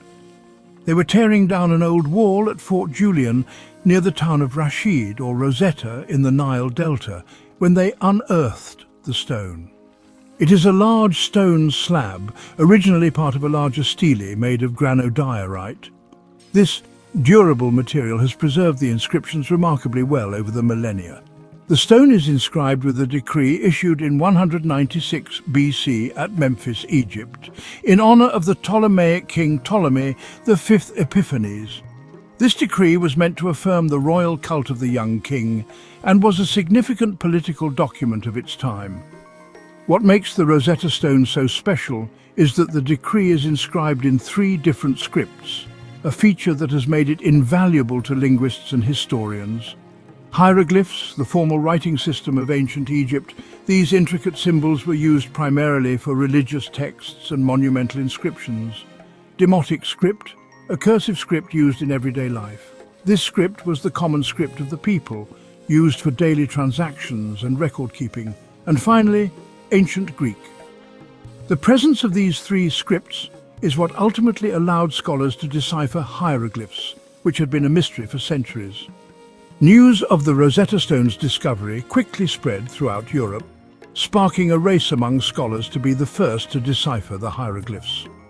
Among those who took up the challenge were Thomas Young, an English polymath, and Jean-François Champollion, a French philologist. Young made significant progress in deciphering the Demotic script, identifying several phonetic signs and correctly identifying the cartouche, or royal name ring, of Ptolemy. However, it was Champollion who would ultimately crack the code of hieroglyphs. The breakthrough came in 1822 when French scholar Jean-François Champollion announced that he had deciphered the hieroglyphs, opening up a new era of Egyptology. The Rosetta Stone thus stands as a testament to human curiosity and the relentless pursuit of knowledge. Champollion built upon Young's work, using his knowledge of Coptic, the last stage of the ancient Egyptian language, to identify phonetic correspondences between the Greek and hieroglyphic texts. In 1822, he had a breakthrough when he realized that the hieroglyphic signs in Ptolemy's cartouche represented the sounds of his name in Greek. This discovery revolutionized our understanding of hieroglyphs, demonstrating that they were not simply pictographs or ideograms, but a complex system of writing that included phonetic elements. Champollion's work laid the foundation for the modern study of ancient Egyptian language and culture. The decipherment of hieroglyphs had a profound impact on our understanding of ancient Egypt. It allowed scholars to read the countless inscriptions and texts that had previously been indecipherable, opening up a vast new window into Egyptian history, religion, and culture. We now know much more about the daily lives of the ancient Egyptians, their beliefs and practices, and their interactions with other cultures. The Rosetta Stone, therefore, played a pivotal role in unlocking the secrets of one of the world's oldest civilizations. The Rosetta Stone, a granodiorite stele inscribed with a decree issued in Memphis, Egypt, in 196 BC, has a fascinating history that spans centuries and continents. Following Napoleon's defeat in Egypt in 1801, the Rosetta Stone, along with other antiquities collected by the French, became the property of the British under the terms of the Treaty of Alexandria. This treaty marked a significant moment in history, as it not only ended the French campaign in Egypt, but also transferred a wealth of knowledge and artifacts to British hands. The stone was transported to England and presented to King George III, who donated it to the British Museum in 1802. The journey of the Rosetta Stone from Egypt to England was a monumental task, involving careful planning and execution to ensure its safe arrival. Upon its arrival, it was immediately recognized for its potential to unlock the secrets of ancient Egyptian hieroglyphs.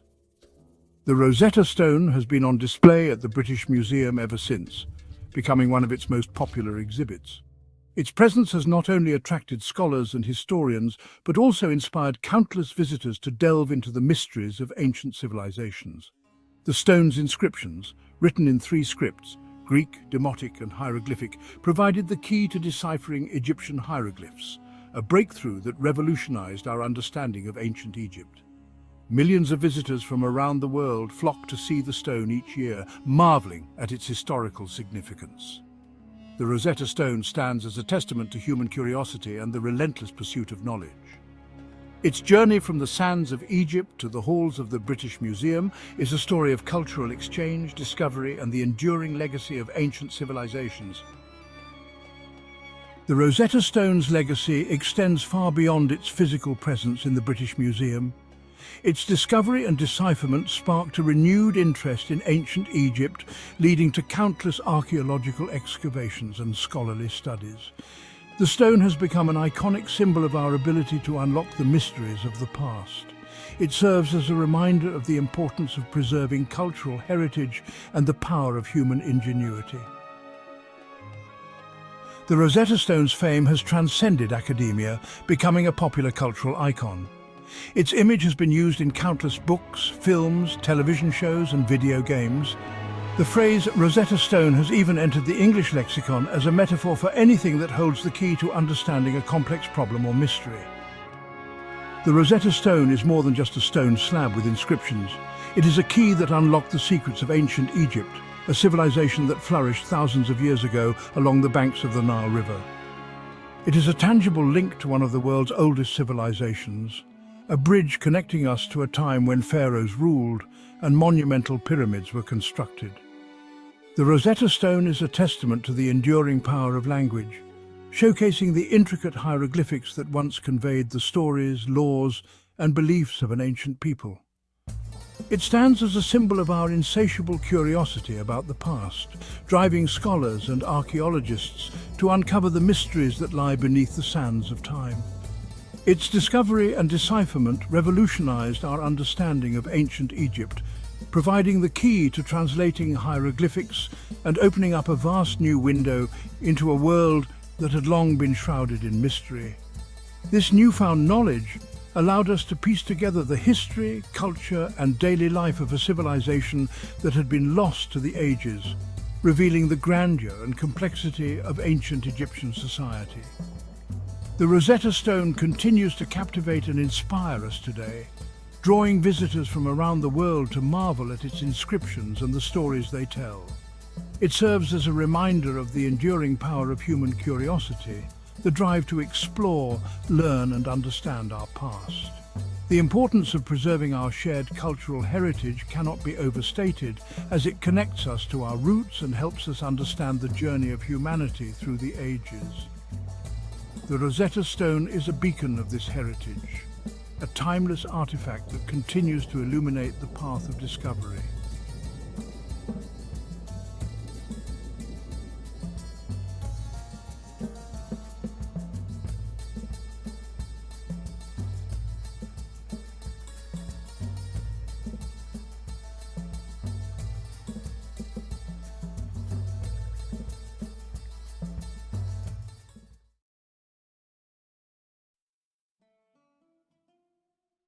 Ancient Egypt, a land of towering pyramids, enigmatic pharaohs, and a rich tapestry of gods and goddesses. This ancient civilization, with its grand monuments and intricate mythology, has fascinated historians and enthusiasts alike for centuries. It is here, on the fertile banks of the Nile, that our story begins. The river, a lifeline for the people, provided the sustenance needed for agriculture and the flourishing of civilization. Legend tells of a time when the god Seth, consumed by jealousy, murdered his brother Osiris. This act of betrayal set off a chain of events that would forever change the course of Egyptian mythology. Osiris's son Horus sought to avenge his father and reclaim his rightful place as ruler. Horus, the falcon-headed god, was determined to restore balance and justice to the land. In a fierce battle with Seth, Horus lost an eye. This battle was not just a physical confrontation, but a cosmic struggle between order and chaos. From this lost eye, a single tear fell to the earth. This tear, filled with divine power and sorrow, held the essence of Horus's sacrifice and determination. This tear, imbued with the divine essence of Horus, sprouted into the first grapevine. The vine, nurtured by the gods, grew strong and bore fruit that would become a sacred elixir. Thus, wine was born, a gift from the gods to mortals. This divine beverage was believed to carry the blessings and power of the gods themselves. This captivating myth highlights the profound significance of wine in ancient Egyptian culture. It was revered not just for its taste, but for its spiritual and symbolic meanings. It was more than just a beverage. It was a symbol of life, death, and resurrection. Wine played a crucial role in rituals and ceremonies, symbolizing the eternal cycle of life and the afterlife. Wine was intricately woven into the fabric of Egyptian society, playing a pivotal role in their religious ceremonies, economic activities, and daily lives. From the grand feasts of the pharaohs to the humble gatherings of common folk, wine was a cherished part of their existence, a tribute to the enduring legacy of this ancient civilization. The cultivation of vineyards and the production of wine were sophisticated processes reflecting the ingenuity and dedication of the ancient Egyptians. They developed advanced techniques for growing grapes and fermenting wine, ensuring a steady supply of this precious liquid. Wine also played a significant role in the economy of ancient Egypt. It was traded extensively, both within the kingdom and with neighboring regions. This trade not only brought wealth but also facilitated cultural exchanges, spreading the influence of Egyptian wine far and wide. In religious rituals, wine was offered to the gods as a symbol of devotion and reverence. It was believed that the gods themselves partook in these offerings, further sanctifying the bond between the divine and the mortal realms. Festivals and celebrations often featured wine prominently, as it was a symbol of joy and abundance. These gatherings were occasions for the community to come together, share in the bounty of the land, and honor the gods who blessed them with this divine gift. The legacy of wine in ancient Egypt is preserved in their art and artifacts. From intricate depictions on tomb walls to the discovery of ancient wine jars, these remnants offer a glimpse into the cultural and spiritual significance of wine in this remarkable civilization. Today, the echoes of this ancient tradition can still be felt. The vineyards of modern-day Egypt stand as a tribute to the enduring legacy of their ancestors, who first cultivated the divine grapevine and crafted the sacred elixir that would become a symbol of life, death, and rebirth. Archaeological evidence suggests that winemaking in Egypt dates back to 3150 BCE. This ancient practice has been uncovered through the discovery of pottery shards and remnants of wine jars, providing a glimpse into the sophisticated techniques used by the Egyptians. This places it among the earliest known centers of viticulture in the world. The fertile lands along the Nile provided ideal conditions for grape cultivation, making Egypt a prominent player in the early history of winemaking. The ancient Egyptians were skilled vintners, cultivating vineyards along the Nile Delta and producing a variety of wines. These vineyards were meticulously maintained, with workers tending to the vines and ensuring a bountiful harvest each season. The importance of wine is evident in numerous historical texts and tomb paintings. These artworks and writings not only highlight the cultural significance of wine, but also provide detailed accounts of its production and consumption. Wine is frequently mentioned in hieroglyphic inscriptions, often alongside offerings to the gods. These inscriptions reveal that wine was considered a sacred beverage used in religious ceremonies and rituals to honor the deities. Elaborate scenes depict the entire winemaking process, from harvesting grapes to pressing and fermentation. These depictions show the labor-intensive methods employed by the Egyptians, highlighting their dedication to producing high-quality wine. Wine was enjoyed by people from all walks of life, from the pharaoh to the peasant. It was a symbol of social status and celebration, often consumed during feasts and special occasions. It was a staple of the Egyptian diet, consumed daily with meals. Wine accompanied a variety of dishes, enhancing the flavors and making everyday dining a more enjoyable experience. Wine was also an important trade commodity, exported to neighboring lands. The trade of wine helped to establish and strengthen Egypt's connections with other cultures and civilizations, and contributing to Egypt's economic prosperity. The wine trade played a crucial role in the economic development of ancient Egypt, providing wealth and resources that supported the growth of the civilization. The Egyptians also developed advanced methods for storing and preserving wine. Large wine cellars and storage jars were used to keep the wine fresh, ensuring that it could be enjoyed throughout the year. Wine was central to many festivals and celebrations, often used in religious ceremonies to honor the gods. These events were marked by elaborate feasts and communal gatherings where wine flowed freely. The vessels used to store and serve wine were often beautifully decorated, reflecting the importance of wine in Egyptian society. These ornate containers were crafted with great care and skill, showcasing the artistry of the ancient Egyptians. Some wine jars even featured labels and inscriptions indicating the type of wine and its origin. These markings provide valuable insights into the varieties of wine produced and the regions where they were made. The Egyptians were also connoisseurs of wine, with a keen appreciation for its quality and flavor. While wine flowed freely in ancient Egypt, another liquid held equal, if not greater, importance: oil.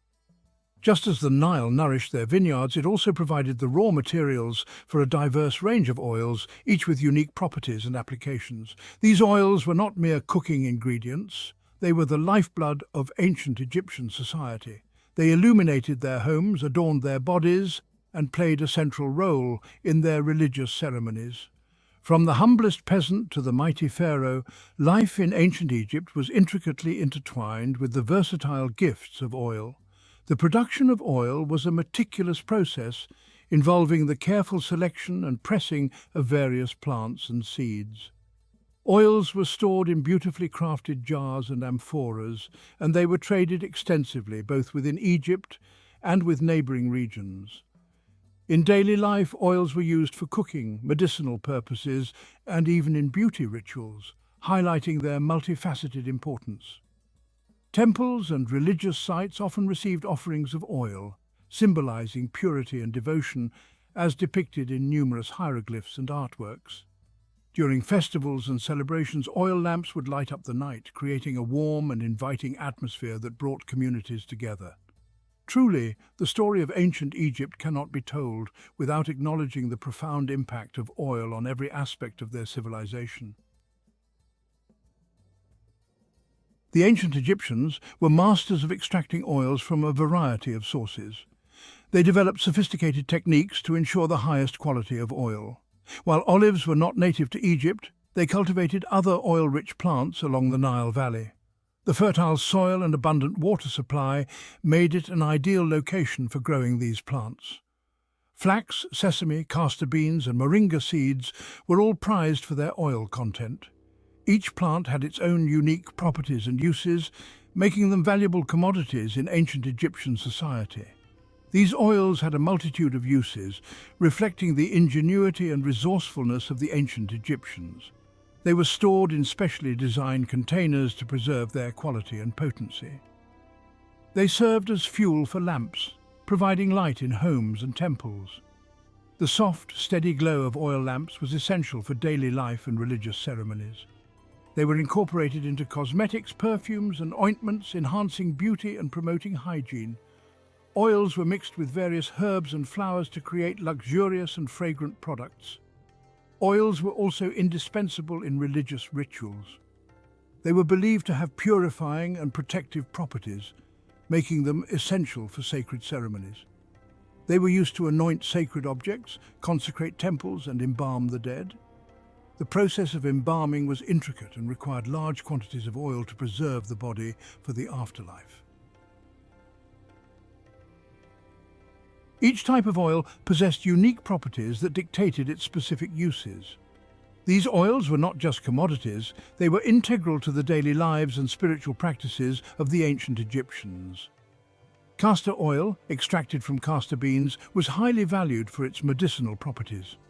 The ancient Egyptians recognized its potent healing abilities and incorporated it into their medical practices. It was used as a laxative, an anti-inflammatory agent, and even as a labor inducer. Castor oil's versatility made it a staple in ancient Egyptian medicine, often prescribed by healers for various ailments. Sesame oil, with its pleasant aroma and long shelf life, was a staple in Egyptian kitchens.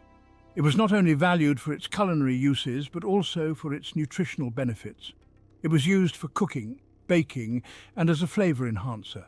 The rich, nutty flavor of sesame oil added depth to many traditional dishes, making it a favorite among ancient chefs. Sesame oil was also a key ingredient in perfumes and cosmetics.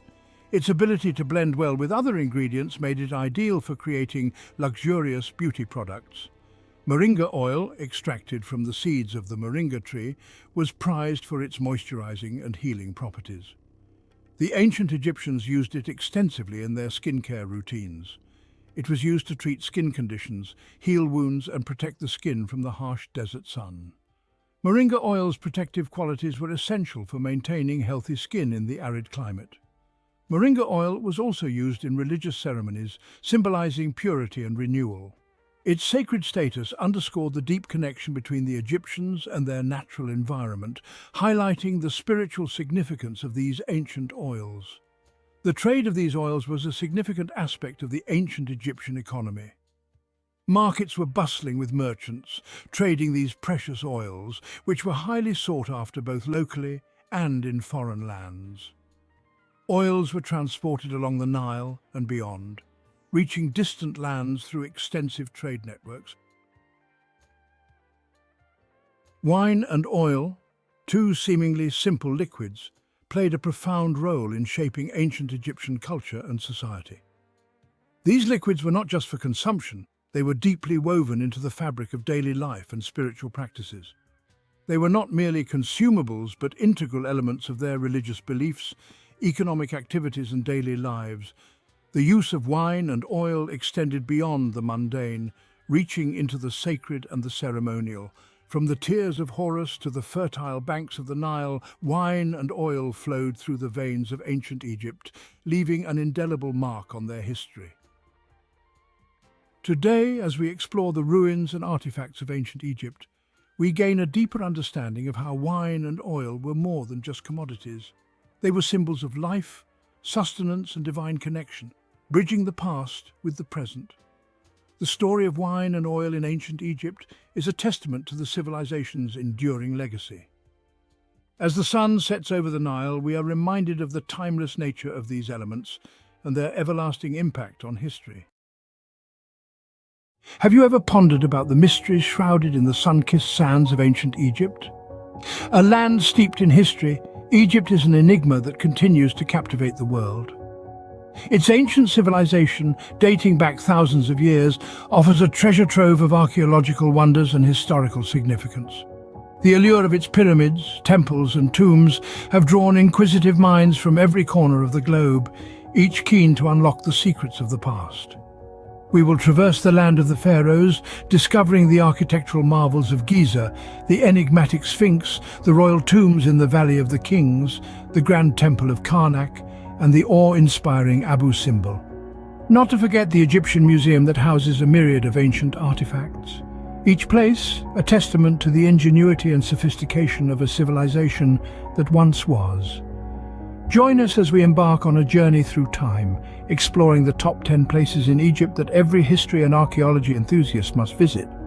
What would a voyage to Egypt be without beholding the grandeur of the pyramids of Giza?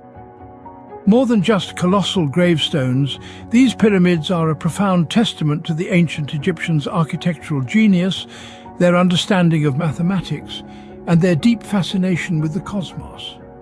Constructed around 4,500 years ago, these structures were designed as eternal resting places for pharaohs, the god-kings of their time. The largest of these, the Great Pyramid, was built for the pharaoh Khufu and comprised of over 2 million stone blocks. These pyramids also served as a celestial map, their precise alignment with the stars of Orion's belt reflecting the ancient Egyptians' belief in the pharaoh's divine ascension to the heavens. Their construction remains a mystery that continues to baffle the brightest minds. With no evidence of advanced tools or machinery, the sheer scale and precision of these structures are a marvel to behold. The pyramids of Giza, standing tall as a testament to ancient Egypt's architectural prowess and understanding of mathematics and astronomy. A stone's throw away from the pyramids, the Great Sphinx guards the Giza Plateau. This colossal statue, carved from a single piece of limestone, is a testament to the grandeur and mystery of ancient Egyptian civilization. The Sphinx, with the body of a lion and the head of a human, stretches over 200 feet in length and stands over 60 feet high. Its origins are shrouded in mystery, sparking debates amongst historians and archaeologists. Some believe it was built by the pharaoh Khafra around 2500 BC, while others suggest it may be far older. Its purpose, too, is a subject of speculation. Was it a celestial marker, a guardian of the sacred Giza Plateau, or a monument to a god? The Sphinx has weathered time and the elements, its features eroded, yet its imposing presence remains. The Sphinx, an enduring enigma, continues to captivate archaeologists and history buffs alike. Now we journey to the Valley of the Kings, the final resting place of Egypt's pharaohs. Tucked away in the heart of the Theban hills, this valley is a sacred cradle of history, a place where the sun sets on the glorious reigns of pharaohs. It was here, in this royal burial ground, that archaeologists unmasked the secrets of ancient Egyptian civilization. The discovery of the valley was a monumental leap for archaeology, a portal into the past that revealed the regal splendor of the New Kingdom era. Within the valley's depths lay a labyrinth of tombs, each a sanctuary for the royal dead. Among them, the tomb of Tutankhamun, the boy king, stands out. Unearthed intact, it unveiled a treasure trove of artifacts, casting light on the life and death of the young pharaoh. The Valley of the Kings, a silent witness to the opulence and power of the pharaohs. Next, we explore the Temple of Karnak, a vast complex of sanctuaries and pylons. This awe-inspiring site was built over 2,000 years, with each pharaoh adding their touch, creating an architectural timeline of ancient Egypt. The temple, dedicated to the Theban triad of Amun, Mut and Khonsu, was more than a place of worship. It was the heart of Egypt's religious life, a vibrant city of priests. The temple's construction reflects the grandeur of the pharaohs who sought to please the gods with their architectural prowess. Every stone, every statue, every obelisk stands as a testament to their devotion. The hypostyle hall, with its towering columns reaching towards the heavens, is a sight to behold, symbolizing the reeds of the primordial mound, where Amun, the king of gods, first appeared. The Temple of Karnak, a magnificent tribute to the gods of ancient Egypt, a place where the divine met the terrestrial, where the gods walked among mortals, and where history was etched in stone. As we journey further south, we are greeted by the colossal statues of Abu Simbel. Carved directly into the mountainside during the reign of Pharaoh Ramses II, this ancient temple is a testament to Egypt's architectural genius. For more than 3,000 years, these gigantic effigies have stood guard, their gazes eternally fixed upon the southern frontier. But the survival of Abu Simbel was threatened in the mid-20th century with the construction of the Aswan High Dam. The rising waters of the Nile threatened to submerge the temple forever. However, an international effort led by UNESCO saved the day. The entire temple complex was painstakingly dismantled and relocated to higher ground. This significant feat of engineering preserved Abu Simbel for future generations to marvel at and learn from. Abu Simbel, a symbol of ancient Egypt's power and grandeur that continues to astonish us to this day. Back in Cairo, the Egyptian Museum houses a treasure trove of artifacts. This grand edifice, brimming with the tales of a bygone era, is a veritable labyrinth of history. Each exhibit, each artifact, is a page from the expansive book of ancient Egypt, inviting us to read, to explore, to understand. Among the myriad of treasures, the museum's collection boasts the riches of Tutankhamun. These priceless artifacts, found in the young pharaoh's tomb, offer a glittering glimpse into the opulence of royal life. The golden death mask, the intricate jewelry, the ornate chariots, each piece tells a story of power, of wealth, of a civilization steeped in mystique. The museum's royal mummy room is another jewel in its crown. Here, ancient kings and queens lie in serene repose, their faces frozen in time, their stories echoing through the millennia. The Egyptian Museum, a gateway to understanding the rich, complex tapestry of ancient Egyptian history. As we come to the end of our journey, one thing is clear. The allure of ancient Egypt is timeless. Traveling through this land, we've seen the enduring majesty of the pyramids of Giza, standing tall as a testament to human ingenuity and resilience. We've gazed upon the Great Sphinx, an enigmatic figure that has puzzled scholars for centuries. We've ventured into the Valley of the Kings, where the tombs of Egypt's greatest pharaohs lie in eternal slumber. We've marveled at the grandeur of the Temple of Karnak, a sprawling complex that resonates with the divine. We've admired the colossal statues of Abu Simbel, carved from the living rock to honor the gods and the mighty pharaoh Ramses II. And finally, we've explored the Egyptian Museum, a treasure trove of artifacts that tell us the stories of a civilization that was centuries ahead of its time. Each of these places holds a piece of the intricate puzzle that is Egypt's ancient history. But remember, this is far from the end. The sands of Egypt still hide many secrets waiting to be unearthed. Every year, archaeologists from around the globe make new discoveries that add more depth to our understanding of this remarkable civilization. The allure of the unknown, the thrill of the find, the joy of solving a mystery that's thousands of years old. This is what makes Egypt a dream destination for archaeologists and history enthusiasts alike.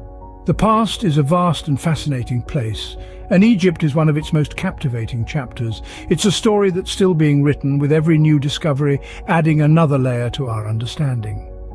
So, while our journey may be ending for today, the exploration of Egypt's ancient wonders continues.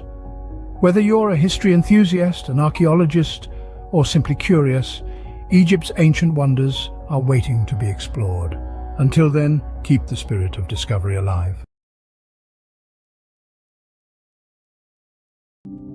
Have you ever ruminated over the enigmas hidden under the glistening sands of ancient Egypt?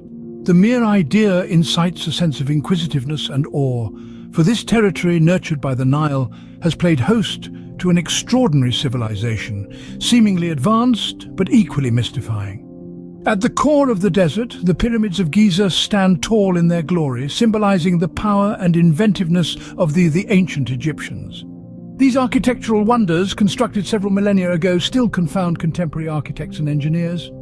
How were they constructed with such meticulousness, and to what end? These queries persist, reverberating through the caverns of the Great Pyramid. Beyond the pyramids, the sepulchres of the Valley of the Kings hold a universe here, amidst the desert's tranquility. The pharaohs were consigned to their eternal slumber in opulence. Their tombs, embellished with elaborate hieroglyphics and priceless artifacts, provide a peek into their existence and ideologies. However, numerous of these crypts are yet to see the light of day, their mysteries shrouded by the relentless sands of time. It's not simply about the monumental edifices or the treasure-laden crypts. The ancient Egyptians were trailblazers in a myriad of knowledge domains: medicine, astronomy, mathematics, literature. The list is extensive. Papyrus scrolls awaiting interpretation might disclose priceless knowledge about old-world wisdom. Yet, much of this wisdom continues to be untouched, constrained within the cryptic hieroglyphs. Then we come to the puzzling pantheon of the ancient Egyptians. Deities with human forms and beastly heads, tales of genesis and obliteration, rituals of life and death. These spiritual facets contribute to the intricacy and richness of the ancient Egyptian civilization. However, much of this spiritual heritage is yet to be entirely comprehended. The sands of Egypt form an expansive canvas, where the ancient civilization has painted a narrative of magnificence, intelligence, and mystery. As archaeologists and historians continue their exploration of this canvas, new discoveries keep surfacing, adding new dimensions to our comprehension of this captivating civilization. With an abundance of secrets still concealed by the sands, one can't help but ponder, what other mysteries does ancient Egypt harbor? The golden sands of Egypt have been generous, offering us glimpses into the past. Over the centuries, these unyielding dunes have relinquished a plethora of treasures that have significantly contributed to our understanding of this ancient civilization. The tombs of the pharaohs, for instance, are a testament to the grandeur of this bygone era. The Great Pyramid of Giza, the last of the seven wonders of the ancient world still standing, is a marvel of engineering and architecture that continues to bewilder scholars and enthusiasts alike. Other significant tombs, such as those in the Valley of the Kings, have been the resting place of numerous pharaohs and high officials, offering us a wealth of information about their lives and beliefs. Then there's the Rosetta Stone, an unassuming slab of granodiorite that held the key to deciphering Egyptian hieroglyphs.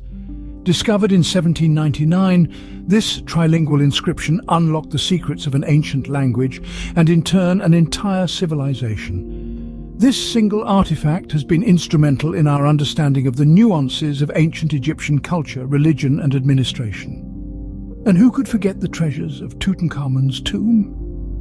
Discovered in 1922 by Howard Carter, this nearly intact tomb was filled with over 5,000 artifacts, many of them in pristine condition. The golden death mask of the young pharaoh, his richly adorned chariots, and the intricate jewelry are just a few examples of the exquisite craftsmanship of ancient Egyptians. Each discovery, each unearthed treasure, has added a piece to the elaborate puzzle that is ancient Egypt. Through these finds, we have been able to piece together a picture of a civilization that was at once complex and fascinating, a civilization that revered their leaders as gods, believed in life after death, and left an indelible mark on the world. Yet these unearthed treasures are but a fraction of what lies undiscovered. Beneath the golden sands, the relics of the past wait patiently, ready to reveal their secrets and continue the story of this incredible civilization. Yes, there is much more to be discovered. The quest is by no means over. It's just beginning. Beyond the well-known pyramids and grand temples, Egypt conceals more. A land steeped in antiquity, its sands whisper tales of glory and grandeur, many still untold. The mysteries of Egypt are not only confined to the majestic pyramids of Giza or the intricate tombs of the Valley of the Kings. Instead, they lie in wait beneath the vast expanses of the desert, within the heart of its bustling cities, and along the fertile banks of the Nile. The scope for discovery in Egypt is vast, as the recent unearthing of the lost Golden City near Luxor attests. A city hidden for over 3,000 years, it was found almost perfectly preserved, its streets lined with houses, its administrative and residential districts still intact. The archaeologists were astounded by the magnitude of the find. Indeed, it was a testament to the fact that, even after centuries of exploration, Egypt still has much to reveal. This discovery is not an isolated incident. Each year, more sites are being identified, waiting to be explored. Egypt, with its millennia-old history, holds an immense trove of archaeological wealth. The potential of finding such sites is not merely for the sake of historical curiosity. Each new discovery adds another chapter to our understanding of the ancient world, of civilizations that thrived thousands of years ago. Furthermore, these sites, once unearthed, can provide insights into the daily life, religious beliefs, social structure, and artistic sensibilities of the ancient Egyptians. They are not just remnants of the past, but living, breathing entities that continue to speak to us, sharing their stories, their triumphs, their tragedies. Yet the process of discovery is painstakingly slow.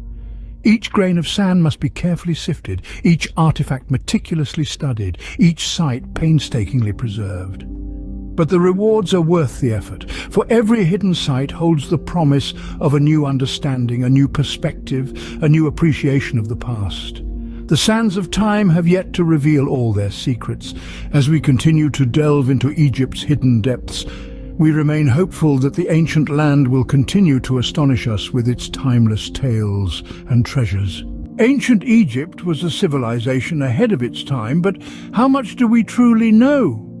Indeed, the civilization that thrived on the banks of the Nile was a beacon of human achievement, a testament to what ingenuity can accomplish.